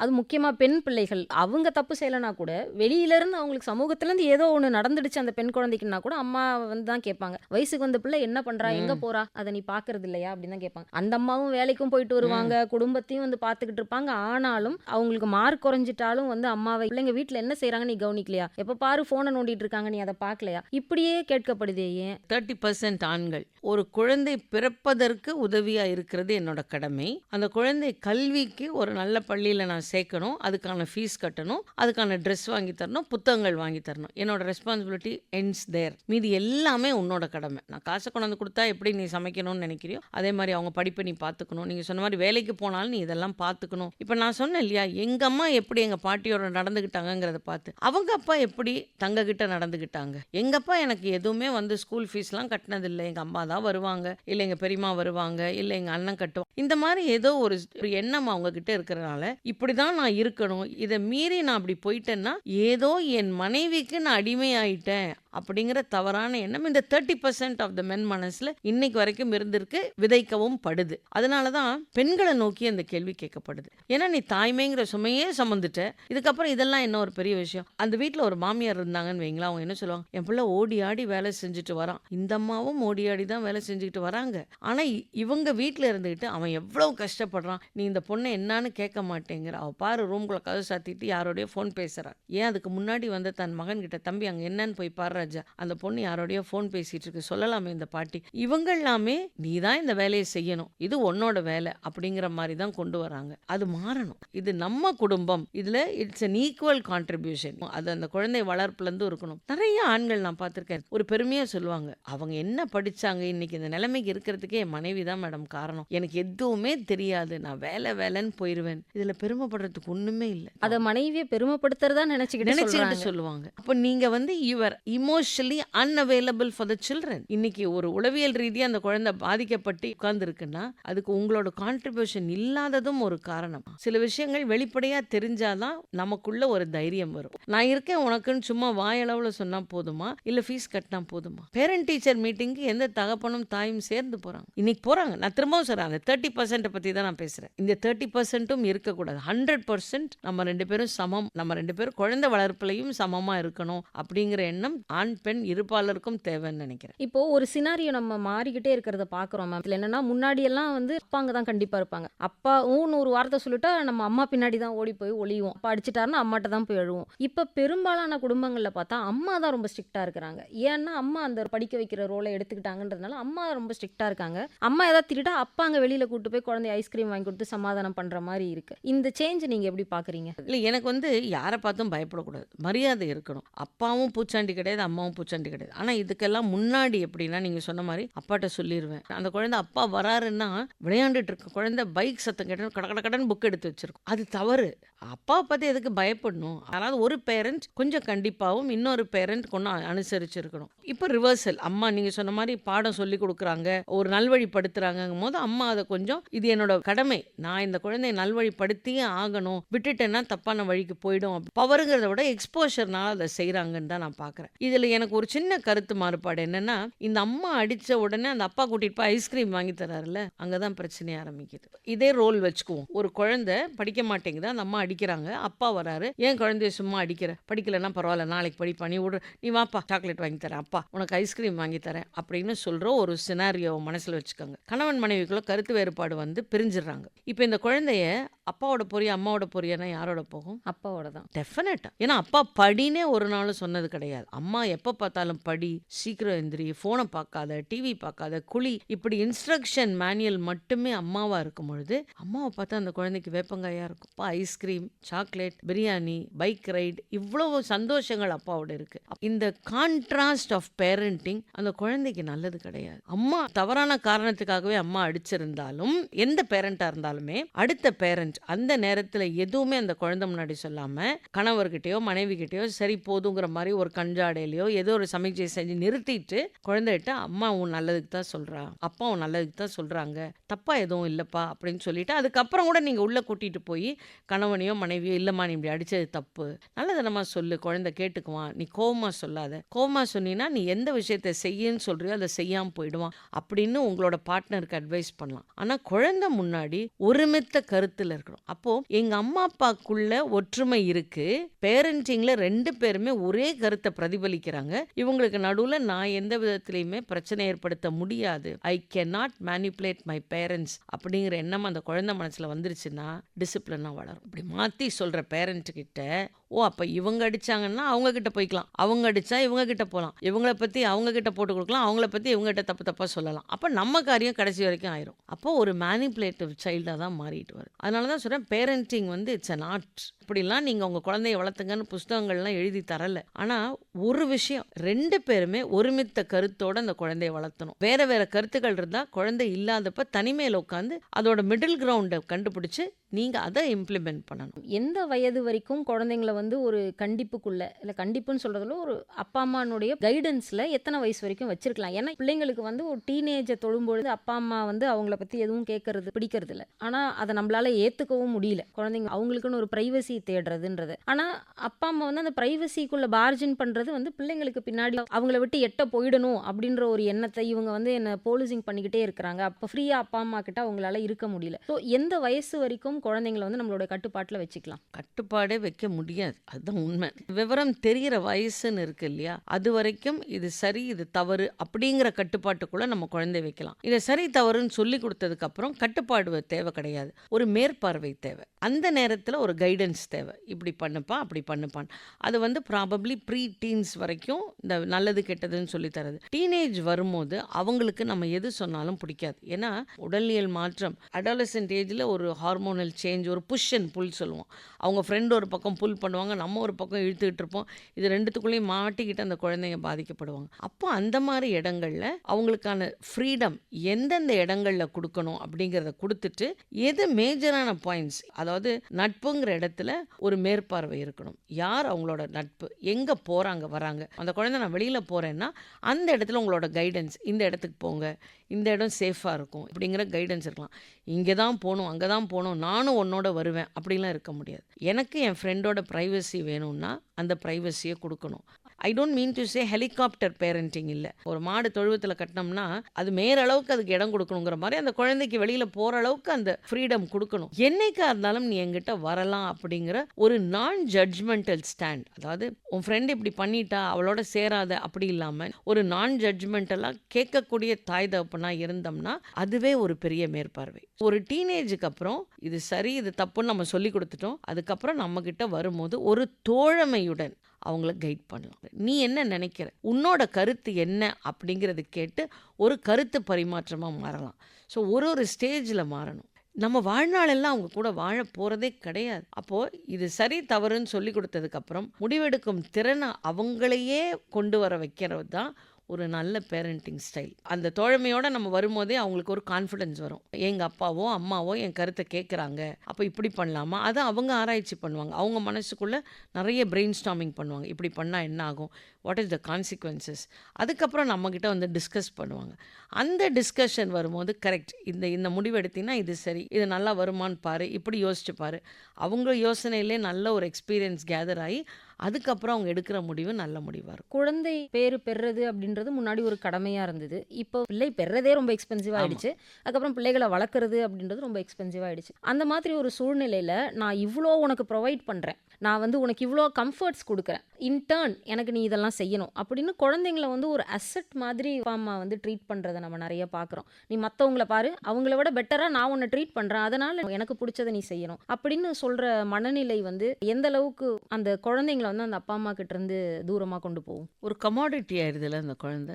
நான் உனக்கு செஞ்சேன் நீ எனக்கு செய்ய, நானா உன்னை பெற்றுக்கு சொன்னேன் அப்படின்றோம். ரொம்ப அழகாக அந்த மாதிரி கேட்டதை நான் கேட்டிருக்கேன். என் சந்தோஷத்துக்காக உனக்கு செய்கிறேன், என் கடமைன்னு நினச்சா அதை நான் சந்தோஷமாக ஆத்மார்த்தமாக செய்கிறேன். இன் ரிட்டர்ன் நீயாக தான் அதை புரிஞ்சு செய்யணும். அந்த குழந்தை எனக்கு எங்கள் அப்பா அம்மா சந்தோஷமாக செய்கிறாங்க, ஒரு உவகையோட ஒரு விஷயத்தை செய்கிறாங்கன்னா நான் அவங்களுக்கு பதிலுக்கு செய்யணுங்கிறத சொல்லாமலேயே அந்த குழந்தை புரிஞ்சு செய்யணும். இது எப்படி வரும்னா, தகப்பன் தாய்க்கு செய்யும் போதோ தாய் தகப்பனுக்கு ஒரு விஷயத்தை செய்யும் போதோ பார்த்து வளர்கிற குழந்தை, ஓ நம்மளும் நாளைக்கு பெருசானா இப்படி நமக்கு செய்யணும், நம்ம அம்மா அப்பாவுக்கு செய்யணும், நம்ம கணவன் மனைவிக்கு செய்யணும் அப்படிங்கிறது இருக்கும். அதை விட்டுட்டு நான் உனக்கு செஞ்சேன் நீ எனக்கு செஞ்சேங்கிறது ட்ரேடிங் மாதிரி ஆகிடுது. இப்படி இருக்கிற குழந்தைங்க அவங்க அம்மா அப்பா கிட்ட ஏன் நான் உன்னோட பேசணும், அவங்களுக்கு வாய்ப்பு கிடைக்கும் போது வெளிநாடு போயிடுறாங்க, இல்லை தள்ளி போயிடுறாங்க. அதுக்கப்புறம் ஒரு கடமைக்காக நல்லா இருக்கீங்களா, வேறு எதாவது வேணுமா அவ்வளோதான். அவங்களோட உறவுங்கிறது ரொம்ப ரொம்ப லிமிட்டட் ஆயிடுது. அதில் ஒரு அந்யோன்யமோ ஸ்நேகமோ ஒரு பாசமோ இருக்காது. ஏன்னா நீங்கள் அந்த எண்ணங்களை அந்த மனசில் ஊட்டிட்டீங்க. நான் உனக்கு செஞ்சேன், நீ எனக்கு பதிலுக்கு செய் அப்படின்னு வரும்போது இட் பிகம்ஸ் வெரி டிரான்சாக்ஷனல். இப்போ ரொம்ப விலகி போகிறாங்க. உங்கள் கூடவே தான் இருப்பாங்க, ஆனால் நீங்கள் அந்நியமாக தான் இருப்பீங்க. நான் உனக்கு இதை செஞ்சேன் அதை செஞ்சேன்னு சொல்லி காட்டினாரு. இது எல்லாமே இந்த குழந்தைங்க மனசில் ஒரு நஞ்சாக மாறுது. அப்போ நம்மக்கிட்டேருந்து ரொம்பவே விலகி போயிடுறாங்க. மனதளவில் அந்த குடும்பங்கள் இணைகிறதே கிடையாது, வேறு துருவங்களாக மாறிடுறாங்க. நான் படிக்க வச்சேன், உனக்கு வீடு கட்டி கொடுத்தேன் அப்பா அம்மா சொல்லும்போது, பிள்ளைங்க சம்பாரிச்சு நான் உனக்கு கார் வாங்கி கொடுத்துட்டேன், வயசான காலத்தில் கம்ஃபர்டபுளாக உனக்கு என்னென்னலாம் அப்ளையன்ஸ் வேணுமோ அதெல்லாம் நான் வீட்டில் வாங்கி வச்சிட்டேன், உன்னை பார்த்துக்க ஒரு கேர்டேக்கர் போட்டுட்டேன் ஆமா. அப்படின்னு ஒரு சொல்லிட்டு கேமரா வச்சுட்டேன், இல்லை உனக்கு ஒரு சீனியர் சிட்டிசன் ஹோமில் வாங்கி கொடுத்துட்டேன், நான் உனக்கு பணம் அனுப்பிச்சிடுறேன், நீ என்ன வேணுமோ செஞ்சுக்கோ, நீ எந்த பெஸ்ட் ஆஃப் த ஹாஸ்பிட்டல்ஸில் போய் இருந்துக்கோ, என்ன வர சொல்ல, நீ 2 நர்ஸ் போட்டுக்கிறியா 4 கேர்டேக்கர் போட்டுக்கிறியா நீ சொல்லு. இன்னைக்கு அது ரொம்ப ஜாஸ்தியாயிருச்சு. The most luxurious NRI senior citizen houses, அதில் போய் நீ இருந்துக்கோ. உன்னை போல இருக்கவங்க இருக்காங்க, அவங்களோட பேசிக்கோ. என்னோட டைம் ஸ்பெண்ட் பண்ணணும்னு எதிர்பார்க்காத. வந்தேன்னா 2 நாள் வருவேன், பார்ப்பேன், நான் மற்ற வேலைகள் பார்த்துட்டு போய்கிட்டே இருப்பேன். அதைத்தான் நம்ம சொல்லி கொடுத்துருக்கோம். What you give comes back to you. பொதுவாக வந்து வயசானதுக்கு அப்புறம் அப்பா அம்மாங்களுக்கு பிள்ளைங்க மேலே இருக்கிற பெரிய குறை என்னன்னா, பிள்ளைங்க வந்து எனக்கு என்ன தேவையோ அதை ப்ரொவைட் பண்ணுறாங்க, என்னை வசதியாக தான் வச்சுருக்காங்க, பட் டைம் இல்லை அவங்களுக்கு என் கூட ஸ்பெண்ட் பண்ண, என் கூட உட்காந்து பேச மாட்டாங்க. சீனியர் சிட்டிசன் ஹோமுக்கு போயிட்டா உங்கள் ஏஜ் குரூப்பில் நிறைய பேர் உங்களுக்கு பேச்சு துணைக்கு ஆள் இருப்பாங்க, அந்த மாதிரி துணைகளை தேடி போக வேண்டியிருக்கு இல்லையா? அப்போ சின்ன வயசுலேருந்து அப்பா அம்மா பிள்ளைங்களோட அந்த ஒரு ஸ்பேஸை குறைச்சிருந்தா, பெருசானதுக்கு அப்புறம் பிள்ளைங்களும் வந்து அப்பா அம்மாவோட வந்து டைம் ஸ்பெண்ட் பண்ணணும், பேசணும் அப்படின்ற எண்ணம் சின்ன வயசுலேருந்தே வந்து குழந்தைங்களுக்கு அதை உருவாக்கணுமா? ரொம்ப ரொம்ப அவசியம். அதுதான்மா ஃபேமிலி. அதுதான் ஃபேமிலி. ஒரு தகப்பன் வெளியிலேருந்து வந்ததுக்கப்புறம் இன்றைக்கி நான் பார்த்த நல்ல விஷயங்கள் என்ன, இன்றைக்கி அரசியலில் நான் படித்த விஷயங்கள் என்ன, ஒரு பேப்பரில் நான் பார்த்த விஷயங்கள் என்ன, இன்றைக்கி நாட்டு நடப்பு என்ன, வெளிநாட்டு நடப்பு என்ன, அது வந்து ஒரு குடும்பமாக உட்காந்து டிஸ்கஸ் பண்ணலாம்.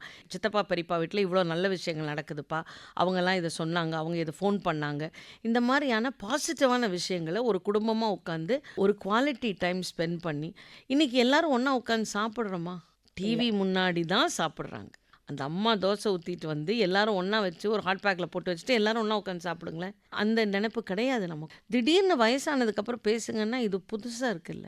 பழக்கம் இல்லாத ஒன்றை எப்படி நான் பழகிக்கிறது? தமிழில் ஒரு பழமொழி உண்டு, முன்னேறு போகிறது தான் பின்னேறு போகும். நீங்கள் எனக்கு என்ன செஞ்சீங்களோ அதைத்தான் நான் உங்களுக்கு திரும்ப செய்வேன். நீங்கள் என்னோட நேரம் செலவழித்து இந்த உறவின் முக்கியத்துவத்தை எனக்கு புரிய வச்சுருந்தீங்கன்னா நான் உங்களுக்கு வயசானதுக்கப்புறம் அதை திரும்ப செய்வேன். இப்போ பிள்ளைங்க நிறைய பேர் அப்பா அம்மாவை கூட்டிகிட்டு போய் வச்சுக்கிறாங்க. அவங்க இருக்கிற இடத்துல சிட்டிஸில் கொண்டு வந்து வச்சிருந்தா கூட அப்பா அம்மாவுக்கு அவங்களோட இருக்க முடியல. காரணம், பேச்சு துணைக்கு அக்கம் பக்கத்தில் யாரும் இல்லை. அதை போல் வந்து இங்கே இருக்கிற நடைமுறைகள் அவங்களுக்கு பிடிக்கிறது இல்லை. இப்போ ஒரு வேளை சமைக்க முடியலன்னா வெளியிலேருந்து அவசரத்துக்கு வந்து கணவன் மனைவி வாங்கிட்டு வந்து சாப்பிட்றாங்க. ஸோ அந்த மாதிரி சில ப்ராக்டிசஸ்லாம் வந்து பெரியவங்களுக்கு அது பிடிக்கிறது இல்லை இல்லையா? அதனாலேயே வந்து அவங்க கிராமத்தில் போய் நான் தனியாகவே இருந்துக்கிறேன் அப்படின்லாம் போய் இருக்கிறாங்க இல்லையா? ஸோ இந்த அப்பா அம்மா எப்படி இந்த குழந்தைங்களோட இப்போ உலகம் மாறிடுச்சுன்றதை அக்செப்ட் பண்ணிக்கிட்டு எப்படி டியூன் ஆகிக்கணும் அவங்களோட? அவங்களால முடியாது. ஏன்னா அவங்களோட வாழ்க்கை தரம் ஒரு மாதிரி வாழ்ந்துட்டாங்க, ஸ்டைல் ஒரு மாதிரி இருந்துட்டாங்க. அவங்கள நீங்கள் ஃபோர்ஸ் பண்ணி ஒரு செடியை கொண்டு வந்து மாற்றி நடும்போது இந்த இடத்துல அது தழைக்கவே தழைக்காது. நம்ம இருக்கிறது ஒரு குருவி கூடு மாதிரி ஒரு வீட்டுக்குள்ளே.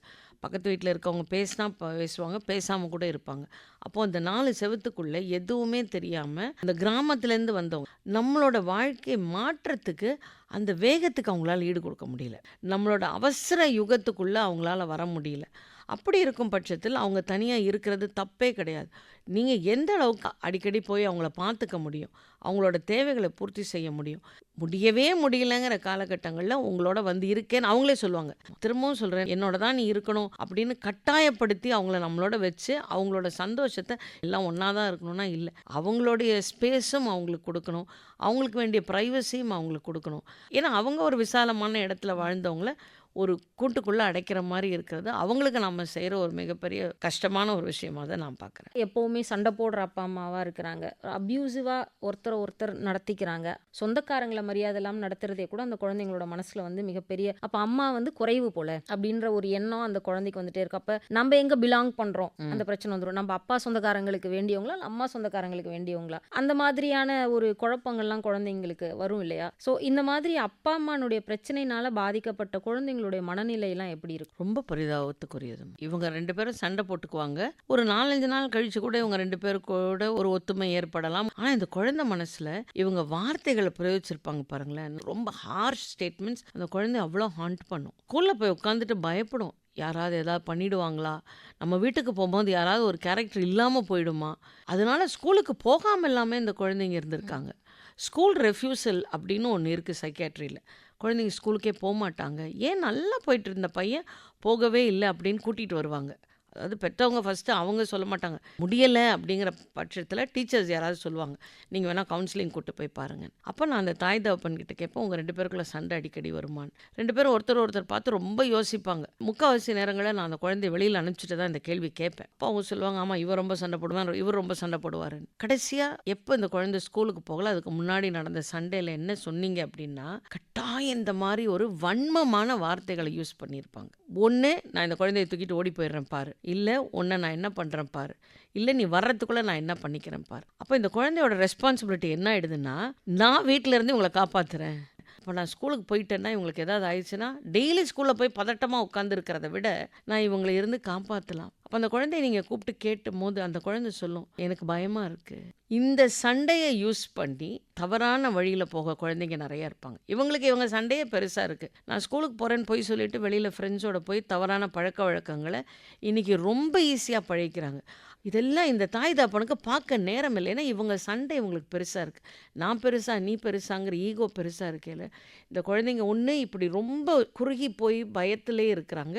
இல்ல இந்த சமுதாயத்து மேல நம்பிக்கை இல்லாம, தன் மேல ஒரு கோவம், குடும்பத்து மேல இருக்க கோவத்துல தங்களையே அழிச்சுக்கிறாங்க. இது 2 விதமாவும் பார்க்குறேன். இப்படி வழிமாறி போற குழந்தைகள் எல்லாருமே குடும்பத்துக்குள்ள ஏதோ அவங்களுக்கு பிரச்சனை இருக்கு. அவங்களுக்கு சரியான கவனிப்பு கிடைக்கல, இல்ல சரியான அன்பு கிடைக்காததுனால தான் அப்படி வந்து அவங்க வேற இடத்துல வேற விஷயங்களை தேடி போறாங்க அப்படின்றது உண்மையா எல்லா சூழ்நிலையிலுமே? எல்லா சூழ்நிலையிலும் அது உண்மை கிடையாது. ஒரு 90% வேணா அதில் உண்மை சொல்லலாம். என்னோட ஆளுமையே அந்த மாதிரி வழிமாறி போகிற குணமாக இருந்தா, அதாவது அந்த தாய் தகப்பன் நல்ல அமைதியானவங்களா இருப்பாங்க, நல்ல அந்யோன்யமாக இருப்பாங்க, பெருசாக குடும்பத்தில் சண்டை இல்லாமல் இருக்கும், பாட்டி தாத்தா கூட இருப்பாங்க, எல்லாருமே பாசமாக இருப்பாங்க. ஆனால் அந்த குழந்தைக்கு வந்து எப்போவுமே எதிர்த்து பேசணுங்கிற குணம், நீ நில்லுன்னா நான் உட்காருவேன், படினா நான் படிக்க மாட்டேன், இந்த மாதிரியான குணம் இருக்கலாம். அப்போசிஷனல் டிஃபியன்ட் டிஸார்டரும்போம். அந்த மாதிரியான கான்டக்ட் டிஸார்டரும் அந்த மாதிரியான குணாதிசயங்கள் இது இவங்க இல்லாமலே எனக்கு இருக்கக்கூடிய வாய்ப்பு இருக்கு. அதனால ஸ்கூலுக்கு போறேன்னு போய் சொல்லிட்டு வெளியில ஃப்ரெண்ட்ஸோட போய் எங்கேயாவது உட்கார்ந்துருந்துட்டு கரெக்டாக ஸ்கூல் முடிஞ்சோன்னு வர்றது, ஸ்கூல்ல இருக்கிற பிள்ளைங்களை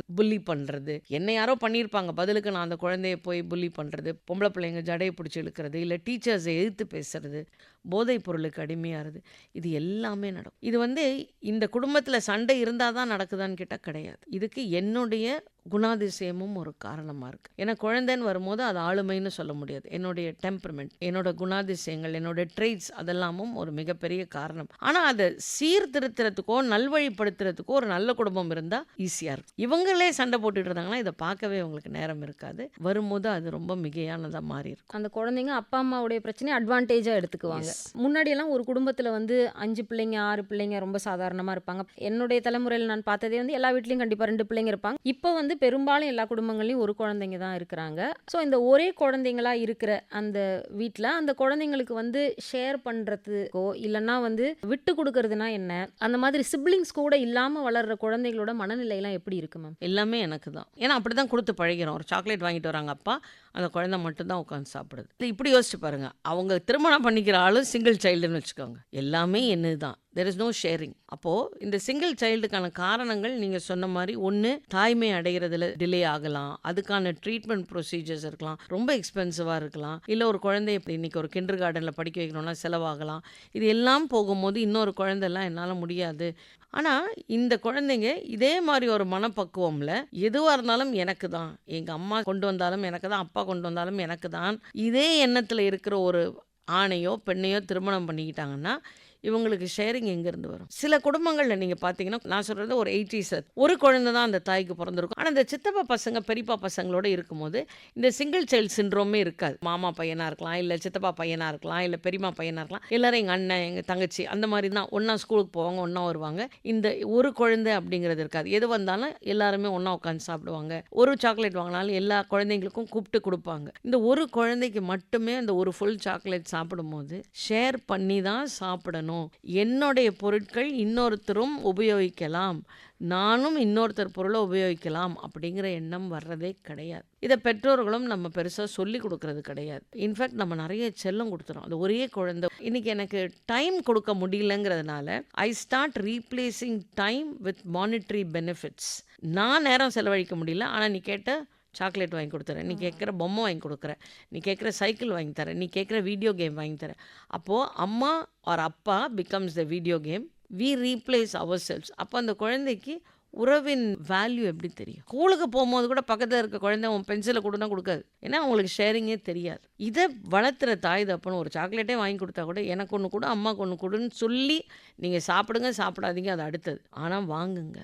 தாத்தா இருக்காங்கன்னா அவங்களுக்கும் போய் ஒன்று கொடுத்துட்டு வா, அதுதான் முக்கியம். அதை நம்ம பழக்கத்தில் கொண்டு வந்தோம்னா இந்த சிங்கிள் சைல்டு சிண்ட்ரோம்ங்கிறதே இருக்காது. இப்போ இந்த சிங்கிள் சைல்டு சிண்ட்ரோமும் வந்து இப்போ பெருகி வர டிவோர்ஸஸ்க்கு காரணமாக இருக்கா மேம்? நிச்சயமாக பார்க்கலாம். ஏன்னா அவங்களுக்கு எல்லாமே என்னதுன்னு ஆனதுக்கப்புறம் இப்போ என்னோட சம்பளத்தை உங்ககிட்ட கொடுக்கணும்னா அப்படி கிடையாது. ஏன்னா நான் சம்பாரிச்சு வந்தப்போ எங்கள் அப்பா அம்மா சம்பாரிச்சிருந்தாங்க, நிறைய பணம் வந்து எல்லாத்தையும் நான் தான் செலவு பண்ணேன், நான் வீட்டுக்கே கூட கொடுத்தது கிடையாது. இப்போ நீங்கள் 2 பேரும் சேர்ந்து செலவு பண்ணுன்னு சொன்னாலாம் என்னால் முடியாது. ஸோ அதுவும் ஒரு காரணமாக இருக்குது. எனக்கு டைவர்ஸுக்கு பல காரணங்கள், அதில் இதுவும் ஒரு காரணமாக பார்க்குறேன் நான். 2 தான் முக்கியமாக தேவை ஒரு திருமண வாழ்க்கைக்கு. ஒன்று ரெஸ்பான்சிபிலிட்டி, இன்னொன்று டிசிப்ளின் சொன்னீங்க.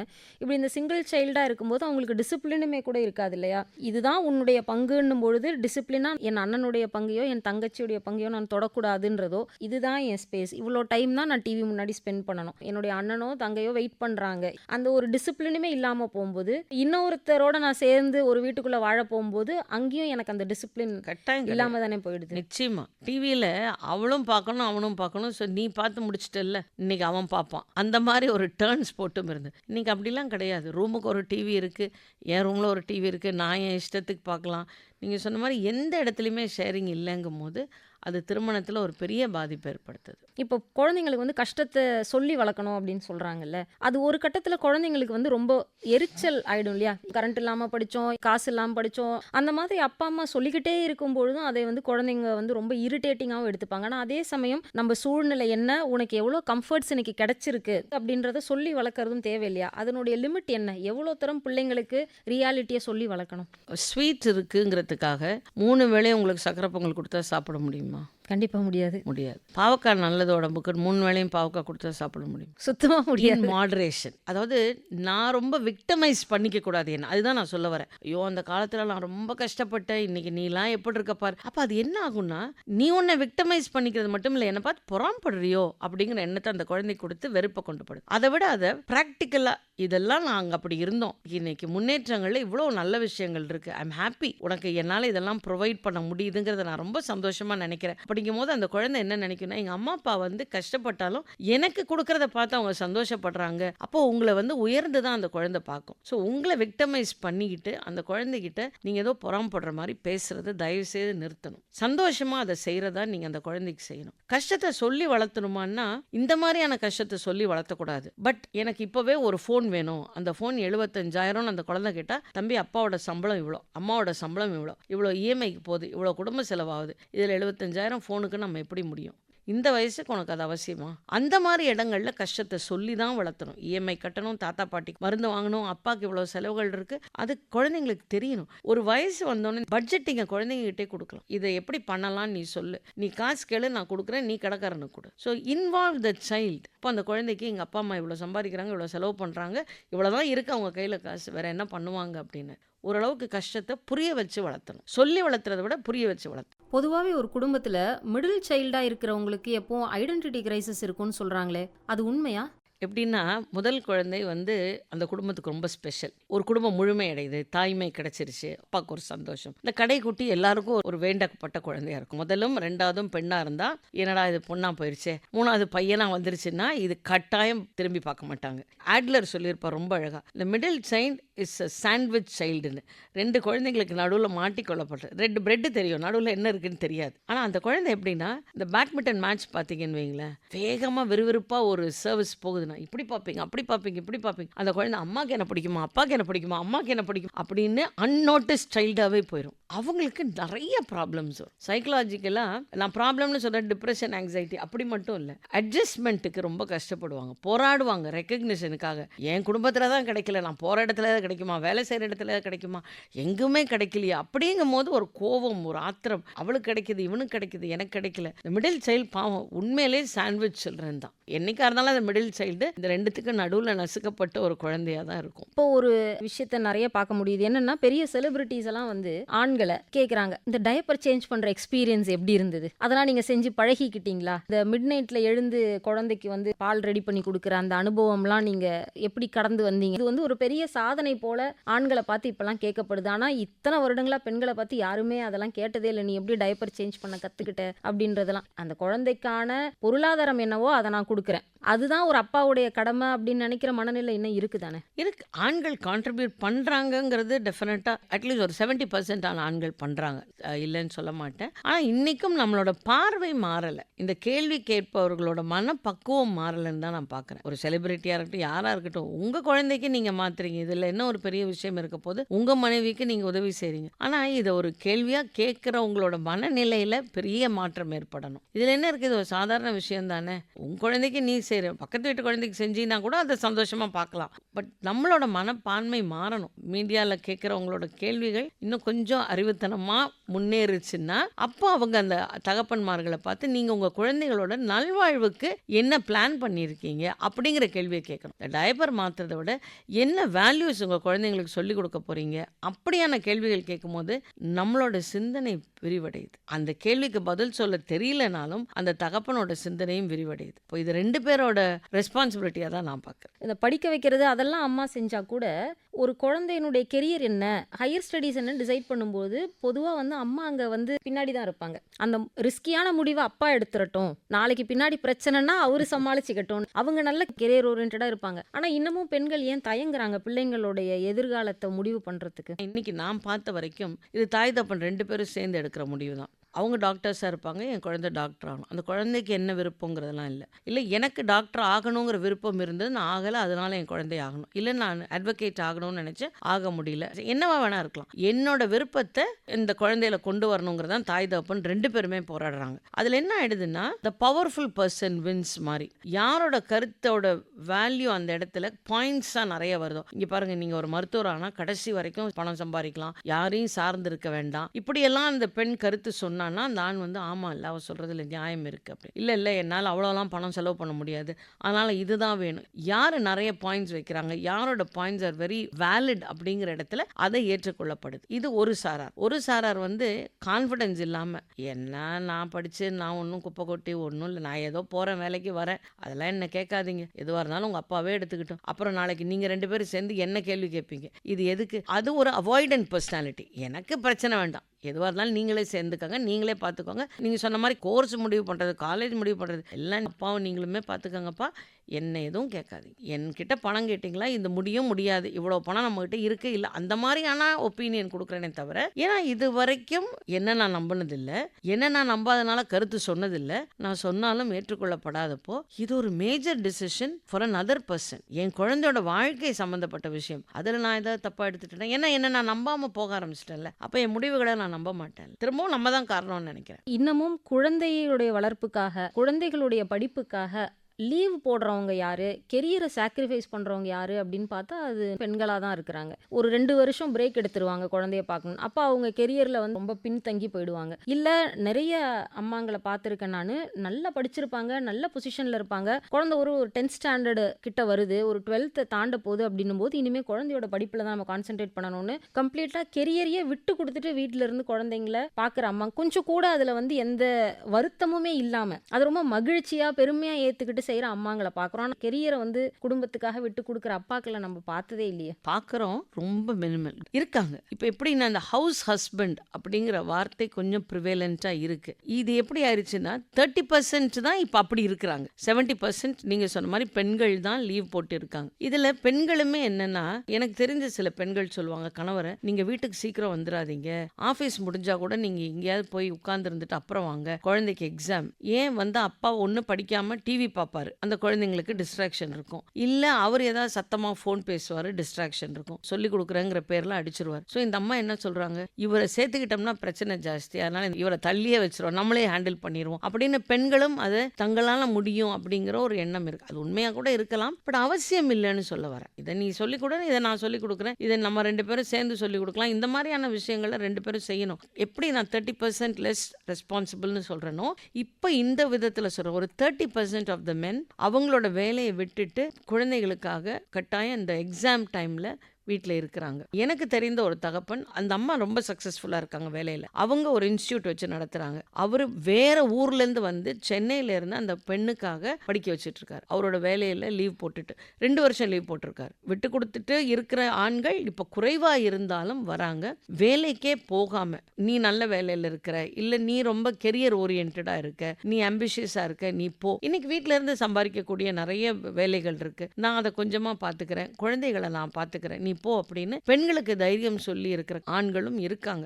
ஸோ ஹவுஸ் ஹஸ்பண்ட் அப்படிங்கிற டேர்ம் வருது. சில குழந்தைங்களை நான் பார்க்கும்போது சொல்றாங்க, எங்க அப்பா வீட்டில் இருக்கிறது எனக்கு பிடிச்சிருக்கு, எங்க அம்மா ஆஃபீஸ் போறது எனக்கு பிடிச்சிருக்கு. ஆனால் சில குழந்தைங்களுக்கு இந்த ரோல் ரிவர்சல் கொஞ்சம் கஷ்டமா இருக்கு. ஏன்னா எல்லா அம்மாவும் குழந்தைய பிக்கப் பண்ண வராங்க, எனக்கு மட்டும் அப்பா வராரு. அது சொசைட்டில வந்து அது Yes. இன்னும் மனநிலை மாறாதனால குழந்தைங்களுக்கு அது ஒரு அவமானமா தெரியுது. ஆமா ஆமா. ஆனா சில குழந்தைங்களுக்கு அது பிடிச்சிருக்குன்னே சொல்றாங்க. அகைன் அது கொஞ்சம் நாள் ஆகும். இது ஓகே அக்செப்ட் பண்ணிக்கிறதுக்கு கொஞ்சம் நாள் ஆகும். நம்மலாம் வந்து அப்பா அம்மாக்குன்னு ஒரு ப்ரைவசி, அவங்களுக்குன்னு ஒரு டைம் இருக்கு அப்படின்றத நம்ம வந்து பார்த்துருக்கவே மாட்டோம். எல்லாமே ஃபேமிலி டைமாக தான் இருந்திருக்கும். எல்லாம் சேர்ந்து தான் சாப்பிடுவோம். அப்பா அம்மா தனியாக பேசுறதையோ சிரிக்கிறதையோ நம்மளை விட்டுட்டு எங்கேயாவது வெளியில் ஒரு சினிமாக்கு போகிறதையோ எல்லாம் பார்த்துருக்கவே மாட்டோம். ஆனால் அது ரொம்ப முக்கியம் இல்லையா? அந்த கணவன் மனைவி உறவுக்குள்ள எவ்வளவு ஷேரிங் இருக்கணும், எவ்வளவு அன்பு இருக்கணும், எவ்வளோ ரெஸ்பெக்ட் இருக்கணும், அவங்களுக்கும் ப்ரைவசி வேணும், அவங்களுக்கும் அந்த பகிர்தலுக்கான நேரம் வேணும் அப்படின்றது குழந்தைங்களுக்கு இப்போ கொஞ்சம் கொஞ்சமாக அதை வந்து சொல்லி வளர்க்க ஆரம்பிக்கிறாங்க. அது எவ்வளோ முக்கியம்னு நினைக்கிறீங்க? ஏன்னா பின்னாடி இந்த குழந்தைங்க அதுக்கேற்ற மாதிரி தானே அவங்க பார்ட்னரை ட்ரீட் பண்ணுவாங்க. நிச்சயமாம். அதாவது திரும்பவும் சொல்றேன், நாம தாய் இல்ல தகப்பனா மாறின உடனேயே ஒரு வயசு வந்துருச்சு இந்த குழந்தைக்கு, அப்போ வந்து எல்லாமே ஒன்னா தான் செய்யணும். அந்த குழந்தை ஒரு கல்யாணத்துக்கு உங்களோட வரவே மாட்டேன்னு அழும். இல்லை நீ வந்து தான் ஆகணும், வீட்டில் உன்னை விட்டுட்டு போக முடியாது, பாட்டி தாத்தா கஷ்டம் அப்படின்னு அதை அழுக இழுத்துட்டு போவோம். இல்லை உன்னை விட இடம் இல்லை அதனால இழுத்துட்டு போவோம். அப்படி இல்லை, அந்த குழந்தைக்கு அந்த இடத்துல விருப்பம் இல்லை, ஏன்னா அதுக்கு தெரியாத இடம், அதனால நீங்கள் தப்பு இல்லை, விட்டுட்டு போகலாம். கணவன் மனைவியுமே கூட அவங்களுக்குள்ள ஒரு ஸ்பேஸ் இருந்தே ஆகணும். அந்த வி ஸ்பேஸை நான் சொன்னேன் இல்லையா, அந்த வி ஸ்பேஸில் அந்த குழந்தை வர்றதுக்கு முன்னாடி ஒரு யூனிட் இருந்தது. அது வெறும் நீங்களும் உங்கள் பார்ட்னர் மட்டும்தான்.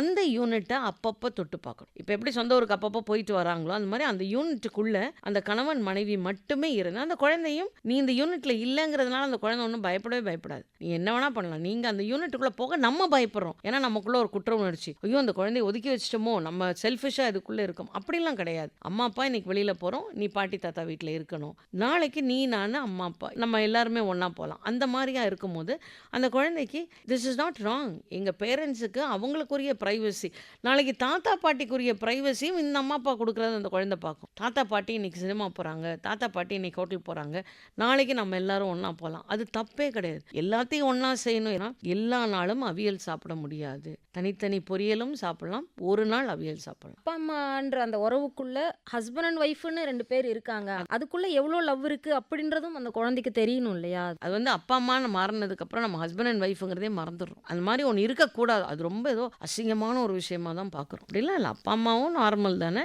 ஹஸ்பண்ட் அண்ட் ஒய்ஃபும் நார்மல் தானே. இதை நாம நினைச்சோம்னா தான் அந்த குழந்தைங்களும் இது நார்மல். அப்பா அம்மா பக்கத்தில் உட்காந்து பேசி பார்த்துருக்குமா அந்த குழந்தைன்னு கேட்டால், என் ஜென்ரேஷன்லலாம் நான் பக்கத்தில் உட்காந்துருந்தாங்கன்னா அது அசிங்கமான விஷயமா இருக்கும். இப்போ அதெல்லாம் கிடையாது. அப்பா அம்மாவை தொட்டு பேசலாம், தப்பு கிடையாது. ஸோ எல்லாத்துக்குமே தெர் இஸ் அ லிமிட். என்ன விஷயமா இருந்தாலும் ஒரு லிமிட்டோடு இருக்கிறது தப்பு கிடையாது. ஃபெயில்டு மேரேஜஸ்லேருந்து வந்த குழந்தைங்களுக்கு வந்து பொதுவாகவே திருமணத்து மேலே ஒரு பாசிட்டிவான அபிப்பிராயம் இருக்காது அப்படின்னு நீங்கள் சொல்லியிருந்தீங்க. ஏன் திருமணம் பண்ணணும் அப்படின்ற கேள்வி நிறைய யங்ஸ்டர்ஸ்க்கு இப்போ இருக்கிறத பார்க்குறோம். முன்னாடி 1-2 ஆண்கள் திருமணம் செய்யாத இருக்கிறவங்கள பார்த்துருக்கோம். இப்போ பெண்களுமே வந்து ரொம்ப தைரியமாக அந்த முடிவை எடுக்கிறாங்க. நான் ஏன் திருமணம் செஞ்சுக்கணும், என்னால் சம்பாதிக்க முடியுது, என்னால் என்னை கவனிச்சிக்க முடியுது, எனக்கு துணிச்சல் இருக்குது இந்த உலகத்தை ஃபேஸ் பண்ண, நான் ஏன் கல்யாணம் பண்ணணும் அப்படின்ற எண்ணம் வருதுல்ல. இதுவும் கூட அந்த ஒரு ஃபெயில்டு மேரேஜஸ்லேருந்து வர்றதுனால தான் வருதா? ஒன்று வந்து ஃபெயில்டு மேரேஜஸ்னால திருமணம் பண்ணக்கூடாது அப்படிங்கிற எண்ணம் இருக்கிறது உண்மை. நான் சில பேரை பார்த்துருக்கேன், எங்கள் அம்மா டைவர்ஸ் பண்ணாங்க, அதுக்கப்புறம் இந்த சமுதாயம் அவங்கள தப்பாக பார்த்தது, அதனால எவ்வளோ பாதிக்கப்பட்டாலும் என் கணவர் என்னை எந்த அளவுக்கு துன்புறுத்தினாலும் என்னதும் ஃபெயில்டு மேரேஜாக போகக்கூடாதுன்னு அதுக்குள்ள அடிமை மாதிரி வாழ்ந்த பெண்களையும் நான் பார்த்துருக்கேன். இதில் எனக்கு திருமணம் வேண்டாம் அப்படின்னு சொல்லும் பொழுது அவங்களுக்கு ஒரு பயம் இருக்குது. பெண்கள் வரும்போது ரொம்ப பயம் இருக்குது. ஏன்னா என்னை சுற்றி பார்த்த ஆண்கள் எல்லாமே ரொம்ப பெண்களை அடிமைப்படுத்தின ஆண்கள். அம்மாவை அடித்த அப்பா, துன்புறுத்தின சித்தப்பாவாக இருக்கலாம், இல்லை துன்புறுத்தின பெரியப்பாவாக இருக்கலாம், மாமாவாக இருக்கலாம். அம்மாலாம் ஏன் வாய மூடிட்டு இருந்தாங்க? அவங்களுக்கு ஒரு வேலை இல்லை, பணத்தளவில் இவங்களை நம்பி தான் இருந்தாங்க, குடும்பத்தில் இன்னும் 8 குழந்தைங்க இருக்காங்க, நீ வரக்கூடாதுன்னு தாத்தா சொன்னாங்க. இன்றைக்கி எனக்கு அப்படிலாம் எதுவுமே கிடையாது. என்னை எதுவுமே கட்டுப்படுத்தாது. என்னை பார்த்துக்கக்கூடிய திறமை இருக்குது. இன்றைக்கி மற்ற சமுதாயங்கள்லேயும் அப்படியான அமைப்புகள் மாறிட்டு இருக்கு. இப்போ எனக்கு முடியல, தனியாக நான் இருக்க வேண்டாம், நான் போய் ஒரு ஹோமில் இருந்துக்கலாம், எனக்கான வசதிகள் இருக்குது அப்படிங்கும்போது ஏன் நான் இதுக்குள்ளே இருக்கணுங்கிற பயம் அவங்க ஆழ் மனசில் இருக்குது. கோபம் எந்த அளவுக்கு இருக்கோ அந்த அளவுக்கு பயம் இருக்குது. அதனால தான் பெண்கள் வந்து வேண்டாம். ஏன்னா நான் பார்த்துருக்கேன், அப்பா அம்மா அடிக்கும் போது தடுக்கும் போது என் உடம்புலேயும் அந்த அடி பட்டிருக்கு. ஸோ எனக்கு இந்த சைல்ட்ஹுட் ட்ராமா அப்படிங்கிறத நான் தூக்கிட்டு வந்துக்கிட்டே இருக்கேன். இவங்க 2 பேரும் சண்டை போட்டது, அழுதுகிட்டு நான் ராத்திரியெல்லாம் பயந்துகிட்டு இருந்ததை பார்த்துருக்கேன். எதுக்கு திரும்ப நான் இப்படி பண்ணி அப்புறம் நான் திருமணம் பண்ணால் எனக்கு ஒரு குழந்தை வரணும், அந்த குழந்தை நான் பட்ட கஷ்டத்தை படணுமா, அதனால் திருமணமே வேண்டாம் அப்படின்னு நினச்ச பெண்களும் ஆண்களும் இருக்காங்க. அப்படி இல்லாமல் சில நேரங்களில் வந்து எதுக்காக ஒரு கட்டுப்பாட்டில் நான் இருக்கணும், அந்த ஒரு இன்ஸ்டிடியூஷனுக்குள்ளே நான் ஏன் இருக்கணும், திருமணம் செஞ்சால் அப்புறம் குழந்தை வேணுமா வேணாமான்ற யோசனைக்கு நான் போகணும், இதெல்லாமே ஏன் போகணும்? இது வந்து எனக்கு கம்ஃபர்டபுளாக இருக்குது, நான் வந்து எந்த பாதிப்பையும் பார்க்கவும் இல்லை, இனிமேல் எந்த பாதிப்பு வர்றதுக்கு நான் வாய்ப்பு கொடுக்கவும் விரும்பலை, அப்படி நினைக்கிற பெண்களும் இருக்கிறாங்களா? இருக்குமா, சில பர்சனாலிட்டி இருக்காங்க. எனக்கு இதெல்லாம் வேண்டாம், இது நிறைய ரெஸ்பான்சிபிலிட்டி சம்மந்தப்பட்ட விஷயம், நான் உண்டு, என்னோட ஜாய், என்னோட ஃப்ரீடம், இதை நான் யாருக்காகவும் விட்டு கொடுக்க தயாராக இல்லை. ஏன்னா எனக்கு வந்து இப்படி தான் இருக்க பிடிக்கும். திருமணத்துக்கான முக்கியமான டெஃபினிஷன்னா என்ன கேட்டிங்கன்னா 2 தான் சொல்லுவேன், ரெஸ்பான்சிபிலிட்டி அண்ட் டிசிப்ளின். இதெல்லாம் எனக்கு பிடிக்காது. எனக்கு வந்து என்னோட ரெஸ்பான்சிபிலிட்டி என் விருப்பத்துக்கு இருக்கிறது தான் என்னோட ரெஸ்பான்சிபிலிட்டி.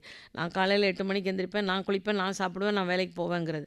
ஆனால் இந்த திருமணம்னு வந்தால் அதில் நிறைய ரெஸ்பான்சிபிலிட்டி இருக்கிறது, எனக்கு அது மாதிரி இருக்க விருப்பம் இல்லை அப்படின்னு நினைக்கிற பெண்கள் இருக்காங்க. அதனால் வேண்டான்னு நினைக்கிறதுக்கு என்னோட ஆளுமையும் ஒரு காரணமாக இருக்குது. இந்த மாதிரியான விஷயங்களில் எதுக்கு நம்ம தலையிடணும், வேண்டாம், நம்ம பாட்டுக்கு நிம்மதியாக இருக்கலாமே அப்படின்னு நினைக்கிறதும் இருக்குது. இப்போ இந்த மாதிரி வந்து திருமணம் செய்ய வேண்டாம் அப்படின்னு சொல்லி முடிவு செய்கிறவங்க ஆண்களாக இருந்தாலும் சரி பெண்களாக இருந்தாலும் சரி, எல்லாருமே அவங்கள சொல்லி வந்து பயமுறுத்துற விஷயம் என்ன அப்படின்னா, ஒரு வயதுக்கு மேலே தனிமை வந்து உங்களால் ஹேண்டில் பண்ண முடியாது, 30 வயசுக்கு அப்புறம் ஒரு மாதிரி இருக்கும்னு சொல்லுவாங்க, அப்புறம் 30 கடந்துட்டா 40 வயசுக்கு அப்புறம் சரி வராதுன்னு சொல்லுவாங்க, 40 கடந்துட்டா வயதான காலத்தில் உன்னை பார்க்க யார் இருக்கா, அப்போது நீ யாரை நம்பி இருப்ப, இப்போ நீ நல்லா இருக்கிற அதனால நீ தைரியமாக இப்போ சொல்கிற, அப்புறம் பின்னாடி உன்னை பார்க்க யார் இருப்பா அப்படி சொல்லி பயமுத்திட்டே வராங்க இல்லையா? ஸோ எப்படியெல்லாம் மனதளவில் அவங்க இந்த முடிவை எடுக்கிறவங்க தயாராக இருக்கணும்? ரொம்ப தெளிவாக தான் அவங்க அந்த முடிவை எடுக்கிறாங்க. அவங்களுக்கு இது எல்லாமே தெரியும், இந்த சமுதாயம் இப்படி எல்லாம் பயமுறுத்துங்கிறத அவங்களுக்கு நல்ல தெளிவாக தெரியும். அதையும் தாண்டி அவங்க எடுக்கிறாங்கன்னா எவ்வளோ பாதிப்பு அவங்க மனசில் இருந்திருக்கும். இல்லை இந்த திருமணத்தின் மேலே அவங்களுக்கு இருக்கக்கூடிய ஒரு வெறுப்பாக இருக்கலாம், இல்லை இந்த ஆண்களோட ஆதிக்கத்தின் மேலே அவங்களுக்கு இருக்கிற கோபமாக இருக்கலாம், என்ன வேணா இருக்கலாம். ஆனால் இதெல்லாம் தாண்டி அவங்களுக்கும் தெரியும், சிங்கிளாக இருக்க பெண்கள் குழந்தைகளை தத்தெடுத்திருக்காங்க. எனக்கு கணவன் வேண்டாம், ஆனால் எனக்கு இந்த குழந்தை அந்த ரெஸ்பான்சிபிலிட்டி பிடிச்சிருக்கு, நான் ரெஸ்பான்சிபிளாக இருக்கக்கூடாதுன்னு இல்லை, எனக்கு திருமணத்தினால ஏற்படக்கூடிய பாதிப்பு வேண்டாம், ஆனால் என்னால் ஒரு குழந்தையை தத்தெடுத்து வளர்த்த முடியும், இன்றைக்கி நான் ஒரு குழந்தைக்கு தாயாக இருக்க முடியும். நிறைய பேர் வந்து இப்போது dog parent, cat parent, plant பேரண்ட்டாக மாறிட்டு வராங்க. எனக்கு குழந்தை வேண்டாம், என்னோட நாய்கள் இருக்குது எனக்கு அது போகிறோம், 6 பூனை இருக்குது எனக்கு அது போகிறோம், தப்பு கிடையாதும்மா. திரும்பவும் நான் சொல்கிறேன், இது ஒருத்தரோட தேவைகள் சம்மந்தப்பட்ட ஒரு விஷயம். நான் கல்யாணம் பண்ணிக்கிட்டேன், என்னை சுற்றி இருக்க எல்லாரும் கல்யாணம் பண்ணிக்கணும்னு யாரையும் நம்ம ஃபோர்ஸ் பண்ண முடியாது. அவங்களோட தேவை அது இல்லைங்கிற பட்சத்தில் அவங்க அதை தெளிவான முடிவில் தான் எடுத்திருக்காங்க, அவசரமாக எடுக்கல.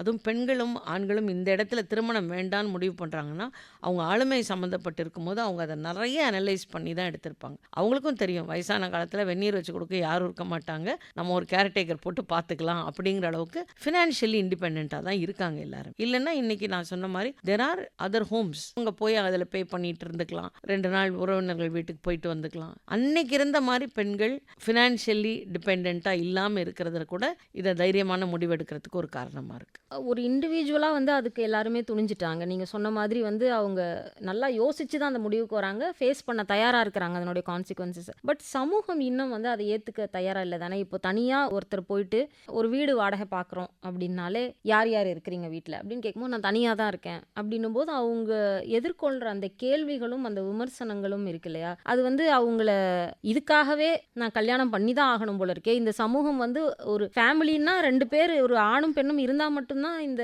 சமூகம் வந்து என்ன ஒரு குடும்பமா வந்து என்ன ரெகக்னைஸ் பண்ணுது. அப்படின்ற சூழல் இன்னும் இருந்துட்டு தானே இருக்கு. அதான் நான் முதல்ல சொன்ன மாதிரி தான் 80களில் தான் இருக்கோங்கிறது ஒன்று. இன்னொன்று என்னென்னா, என்னால் செய்ய முடியாத ஒன்று யாராவது செய்யும் போது என் மனசுக்குள்ள என் மீது இருக்க கோபம் உங்கள் மேலே நான் காட்டுறது தான். நான் தப்பு பண்ணி நீ கல்யாணம் பண்ணிட்டு நீ கஷ்டப்படுறேன், நீ புத்திசாலியாக இருக்கேங்கும் போது ஒரு கோபம் என் மேலே எனக்கு வரும்போது, ஏன் கல்யாணம் பண்ணிக்காமல் இருக்கீங்க அந்த கேள்வியை நான் கேட்குறோம். கல்யாணம் பண்ணவங்களுக்கு தான் வீடு கொடுக்குறோம். ஒன்று 10ஆம் பசலித்தனமான எண்ணம். திருமணமானவங்க தவறு செய்ய மாட்டாங்க, திருமணம் பண்ணாதவங்க தவறு செய்யக்கூடியவர்கள்ங்கிற தவறான எண்ணம் இன்னைக்கு வரைக்கும் நம்ம சமுதாயத்தில் இருக்கு. தவறை யார் வேணாலும் செய்யலாம். இதுக்கு திருமணம் ஒரு பெரிய பாதுகாப்புலாம் கிடையாது. இந்த மாதிரியான ஒரு தவறான எண்ண ஓட்டம் இன்னும் நம்ம மனசுல இருந்துகிட்டே இருக்கு. அது களையப்பட வேண்டும்.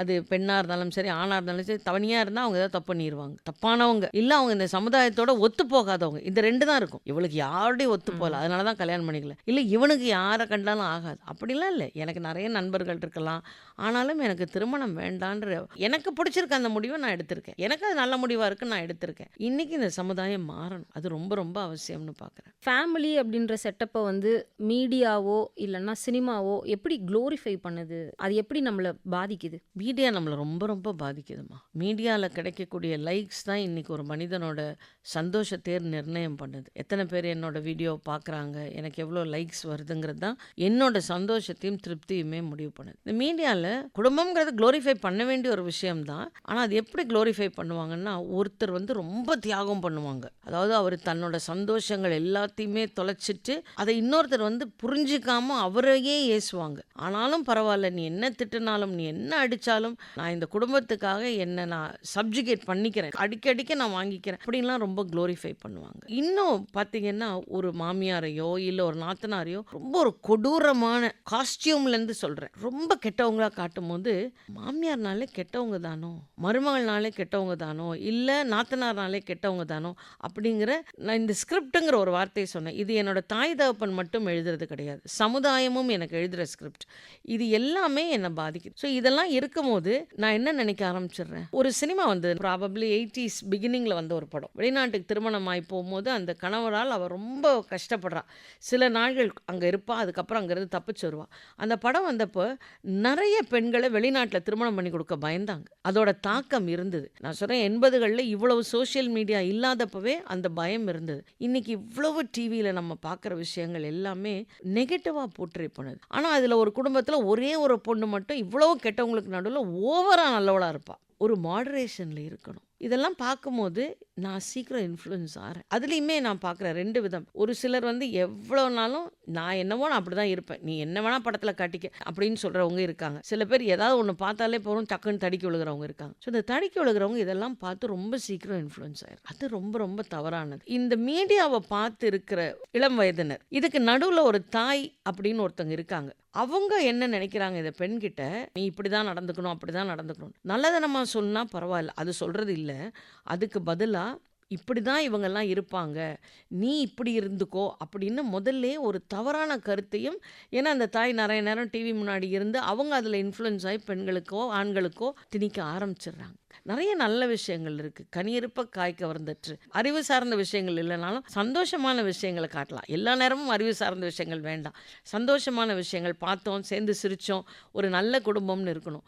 ரொம்ப சாக்ரிஃபிஷியலாகவும் காட்ட வேண்டாம், ரொம்ப கொடுமையாகவும் காட்டாமல். ஆனால் இன்றைக்கி சமுதாயத்துக்கு அதுதான் பிடிக்குதான்னு எனக்கு தெரியல.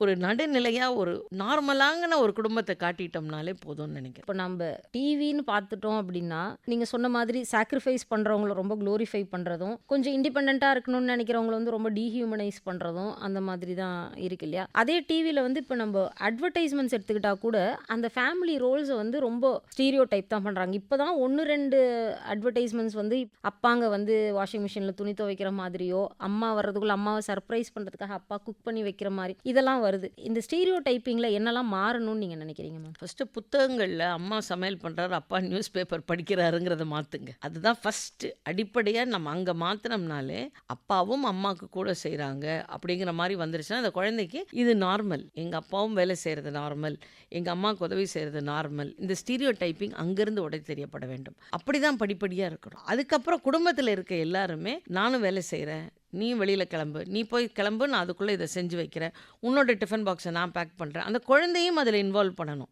நீ வாட்டர் பாட்டிலில் தண்ணி பிடி. ஸோ அந்த ரெஸ்பான்சிபிலிட்டி அந்த குழந்தைக்கு முதல்லேருந்தே கொண்டு வந்தோம்னா this is a normal phenomenon. எங்கள் குடும்பத்தில் எல்லாரும் சேர்ந்து வேலை செய்வோம். நீங்கள் கிராமப்புறங்களில் நடவு நடும்போது பார்த்தீங்கன்னா அந்த குடும்பமே வேலை செய்யும். அந்த தொழிலாளர்களுக்கு சமைக்கிறதுலேருந்து அந்த சாப்பாடு எடுத்துகிட்டு போகிறதுலேருந்து அந்த குழந்தைங்க வரைக்கும் எல்லாமே வேலை செய்வாங்க. ரொம்ப அழகாக இருக்கும். அந்த மாதிரியானது நகர்ப்புறங்களில் இன்றைக்கி இல்லாமல் போயிடுச்சு. அதை இந்த மாதிரி சின்ன சின்ன விஷயங்களில் கொண்டு வந்தோம்னா இந்த ரெஸ்பான்சிபிலிட்டி எல்லாரும் சேர்ந்து செய்வோம். கூடி வாழ்ந்தால் கோடி நன்மைன்னு சொன்ன மாதிரி கூடி சமைச்சோம்னா அது ரொம்ப நல்லா இருக்கும். நீங்க சின்ன பிள்ளைகளெல்லாம் கிராமப்புறங்கள் போனீங்கன்னா கூட்டாஞ்சோறு செய்வாங்க, அதோட சுவை ரொம்ப நல்லா இருக்கும்பாங்க. எது கிடைக்குதோ அதை எடுத்து போட்டு செய்வாங்க. இன்னைக்குமே குலதெய்வம் கோயிலுக்கு போறவங்க ஒரு குடும்பமா போய் செய்யும் போது அங்க ஒரு குதூகலம் ரொம்ப நல்லா இருக்கும். ஸோ இந்த மாதிரியான விஷயங்களை வீட்டுக்குள்ள இருந்தே ஆரம்பிக்கும். என்னதான் ஆணும் பெண்ணும் சமம்ன்ற சூழலுக்கு நம்ம வந்துட்டாலும் ஒரு பிரச்சனை, ஒரு கிரைசிஸ்னு ஒரு ஃபேமிலியில் வரும்போது அது இமோஷனல் ப்ராப்ளம்னா அம்மா கிட்ட ரெஸ்பான்சிபிலிட்டி போயிடும். ஆனால் அது ஒரு ஃபினான்ஷியல் ப்ராப்ளம்னும் போது அது எப்போவுமே ஆண்கள் கிட்ட தான் போகும். ஒரு எக்ஸாம்பிளுக்கு ஒரு குடும்பத்தில் இருக்கிற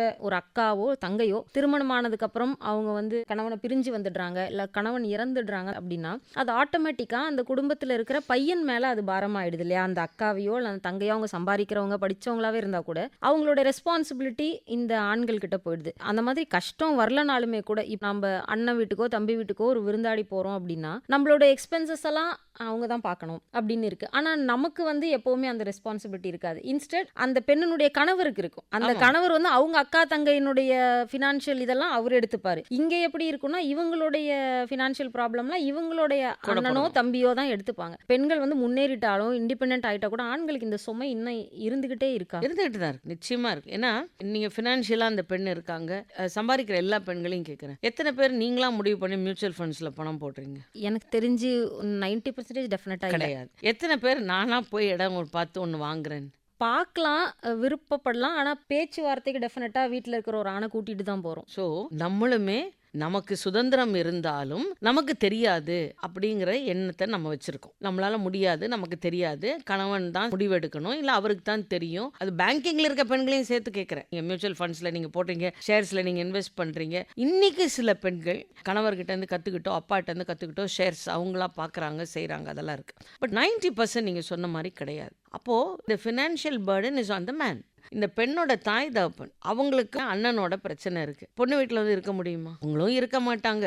ஏன்னா இவங்களால வச்சுக்க முடியாதுங்கிறனால. ஏன்னா பெண் இன்னொருத்தரை சார்ந்து இருக்கா, அதுதான் எண்ணம். சம்பாதிச்சாலும் பெண்கள் ஆண்களை சார்ந்திருப்பதாக இந்த சமுதாயம் இன்னைக்கு வரைக்கும் நம்பிட்டு இருக்கு. கணவனை விட அந்த பெண் அதிகமாக சம்பாதித்தாலும் கூட அவனை சார்ந்திருக்கா. ஏன்னா திருமணமாயி அவன் வீட்டுக்கு போனான், திருமணமாயி எல்லாமே அங்கே போச்சு, அதனால அவனை சார்ந்திருக்கா. அந்த வீட்டில் போய் நம்ம இருந்தோம்னா நம்ம பொண்ணுக்கு கஷ்டம், அதனால நம்ம போகக்கூடாது. இது திரும்பவும் நம்ம பழக்க வழக்கங்களில் இதெல்லாம் தப்பு, இதெல்லாம் சரி, பெண் வீட்டில் போய் இருக்கக்கூடாது. ரெண்டும் பெண்ணாக இருக்கும் பட்சத்தில் வயசானவங்க இல்லை நீங்கள் தனியாக பக்கத்தில் ஒரு வீடு எடுத்து உங்கள் பொண்ணு உங்களை அப்பப்போ வந்து பார்த்துக்கலாம். ஆனால் அந்த கணவனுக்கு அந்த பிரச்சனையே கிடையாது. அம்மா அப்பா கொண்டு வந்து வச்சுக்கலாம், அவரோட சகோதரியை கொண்டு வந்து வச்சுக்கலாம். இந்த பெண் அவளோட சகோதரியை கொண்டு வந்து வைக்கவே முடியாது. ஏன்னா அது வந்து ஒரு தப்பான ஒரு விஷயமாவே ப்ரொஜெக்ட் பண்ணப்பட்டது. விளைவு ஆண்களுக்கு சுமை கூடிட்டு தான் இருக்கு. இந்த ஆண் தான் அவரோட சகோதரியோட பிரச்சனையை தீர்த்து வைக்கணும், அவர் தான் முன்ன நிற்கணும். பணம் அளவுலையும் சரி, மனதளவுலையும் சரி, சைக்கலாஜிக்கலாகவும் அவர் தான் எல்லா பேர்டனையும் சுமந்துக்கிட்டு இருக்காரே தவிர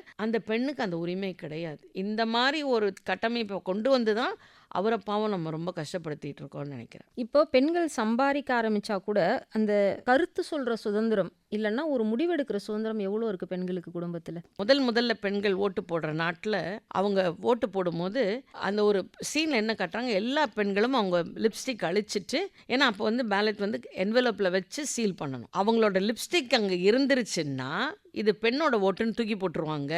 அதனால எல்லா பெண்களும் கூடி ஒருமித்த கருத்தோட லிப்ஸ்டிக்கை அழிச்சிடுறாங்க. அது எப்பயோ நடந்த ஒரு விஷயம் இன்னொரு நாட்டில். இன்னைக்கு நம்ம எந்த அளவுக்கு முன்னேறி இருக்கோம்? ஒரு உதாரணத்துக்கு கேட்குறேன். ஒரு பெண் முடிவெடுக்கும் திறனுக்கு நம்ம அப்புறம் வருவோம். நான் அரசியலில் இறங்க போகிறேன் அப்படின்னு சொன்னோம்னா எத்தனை குடும்பங்கள் அதை வரவேற்பாங்க? 0%. ஒன்று எங்கள் அப்பா அரசியலில் இருந்திருக்கணும், அதோட பின்புலம் இருக்கணும். அதெல்லாம் போகக்கூடாதுமா, அதெல்லாம் ஆம்பளைங்க சம்மந்தப்பட்டது, ஆபத்தான இடம், அதனால நீ போயிடாத. பெண்கள் அரசியல் பேசுறதையே விரும்புறது இல்லை யாரும். இப்போ நீங்கள் பாருங்களேன், படிக்காத இடங்கள்ல கணவர் சொல்லி அனுப்புவார், இந்த பாரு யார் என்னன்னு பார்க்காத, இந்த முத்திரை பார்த்தியா குத்திரு, நீ அப்புறம் நீ யோசிக்க வேண்டாம். இல்லைங்க, யார் பேர் தெரிஞ்சு நீ என்ன பண்ண போற?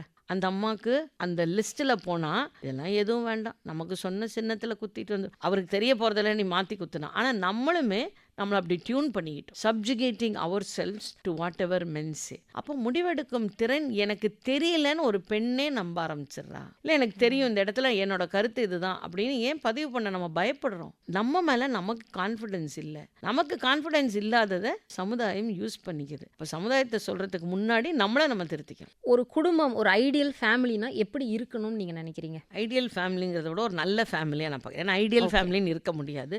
ஒரு நல்ல ஃபேமிலி அப்படின்னு எப்படி இருக்கணும்னா, ஒருத்தர் மதிக்கணும், ஒருத்தரோட உணர்வுகளை புண்படுத்தாமல் இருக்கணும், பகிர்ந்து கொள்ளுதல் ரொம்ப அவசியம். பகிர்ந்து கொள்ளுதல்னு நான் சொல்கிறது வந்து வேலையை பகிர்ந்து கொள்ளுதல், ரகசியங்களை பகிர்ந்து கொள்ளுதல், உங்களோட ஃபினான்சஸை பகிர்ந்து கொள்ளுதல், உங்களோட கஷ்டங்களை பகிர்ந்து கொள்ளுதல். உங்கள் கஷ்டத்தை என் கஷ்டமாக நான் பார்க்குறேன், அப்படியான ஒரு நல்ல தோழமையோடு இருக்கிறது ஒரு நல்ல குடும்பம். இது மட்டும் இல்லாமல் நம்மளோட வேல்யூஸ்ன்னு ஒன்று சில விஷயங்கள் இருக்குது. அந்த வேல்யூஸை நம்ம 2 பேரும் சேர்ந்து செஞ்சு நம்மளுடைய தலைமுறைக்கும் அதை கொண்டு போகிறது தான் ஒரு நல்ல குடும்பம். அந்த குழந்தையும் அன்போடு வளர்க்குறது, அந்த குழந்தையும் நாம் எல்லாரும் சந்தோஷமாக இருக்கிறதுக்காக தான் ஒன்றா இருக்கிறோம் அப்படிங்கிற எண்ணத்தை எல்லா நாளும் பிரதிபலிக்கிறது. அதாவது இந்த ஒரு நாள் மட்டும் இல்லை, எல்லா நாளும் பிரதிபலிக்கிற மாதிரி ஒருத்தரோட ஒருத்தர் சந்தோஷமாக வாழணும், ஒருத்தவங்க உணர்வுகளுக்கு முக்கியத்துவம் கொடுக்கணும், மனம் விட்டு பேசணும். தினமும் ஒரு நல்ல குடும்பம்னா ஒரு 10 நிமிஷம் இல்லை குறைஞ்சது ஒரு 5 நிமிஷமாவது ஃபோன் எல்லாத்தையும் தள்ளி வச்சுட்டு டிவி எல்லாம் ஆஃப் பண்ணிட்டு ஸ்நேகத்தோட ஒரு பேசணும். அது சாப்பிடும்போது வேண்டாம்னா சாப்பிட்டு முடிச்சதுக்கப்புறம் ஒரு 5 நிமிஷம் நான் ஜட்ஜ்மெண்ட் எல்லாம் கேட்க கற்றுக்கங்க. ஒரு நல்ல லிசனராக இருந்தீங்கன்னா ஒரு குடும்பம் அவங்க பிரச்சனைகளை நம்மக்கிட்ட சொல்லும் போது முழுமையாக கேட்டு நான் இருக்கேன், உனக்கு ஒன்றும் பயப்படாத அப்படிங்கிற ஒரு சப்போர்ட் சிஸ்டமாகவும் உங்களால் மாற முடியும். இதெல்லாம் தான் ஒரு நல்ல குடும்பத்துக்கு அடையாளமாக நான் பார்க்குறேன். அன்பான ஒரு குடும்பம் இருக்கணும்னா அதில் ஃபஸ்ட்டு அந்த அன்பு திருமணம் பண்ணிக்கிற அந்த 2 பேருக்கு நடுவில் இருந்ததுன்னா அது தழைத்தோங்கிறதுக்கு உங்கள் குழந்தையும் வழி செய்யுங்கிறத நான் நம்புறேன். ஒரு குடும்பம் அப்படின்றதுக்கு எந்த ஒரு தனிப்பட்ட வரையறையும் இல்லை. நம்ம எந்த செட்டப்பில் இருக்கிறோமோ அந்த செட்டப்பில் வந்து நாம் திருப்தியோட சந்தோஷத்தோட வாழ பழகிக்கிட்டா, கூட இருக்கிறவங்களோட ஷேர் பண்ண பழகிக்கிட்டாலே அது வந்து ஒரு நல்ல குடும்பம் தான், அது ஒரு ஐடியலான குடும்பம் தான் அப்படின்னு நிறைய விஷயங்கள் எங்களோட ஷேர் பண்ணிக்கிட்டீங்க. ரொம்ப நன்றி மேம். நன்றி மேம். இதுவரை அன்பும் அரணும் உளவியல் பேராசிரியர் முனைவர் நப்பினை சேரன் அவர்களுடன் நேர்முகம் கேட்டீர்கள்.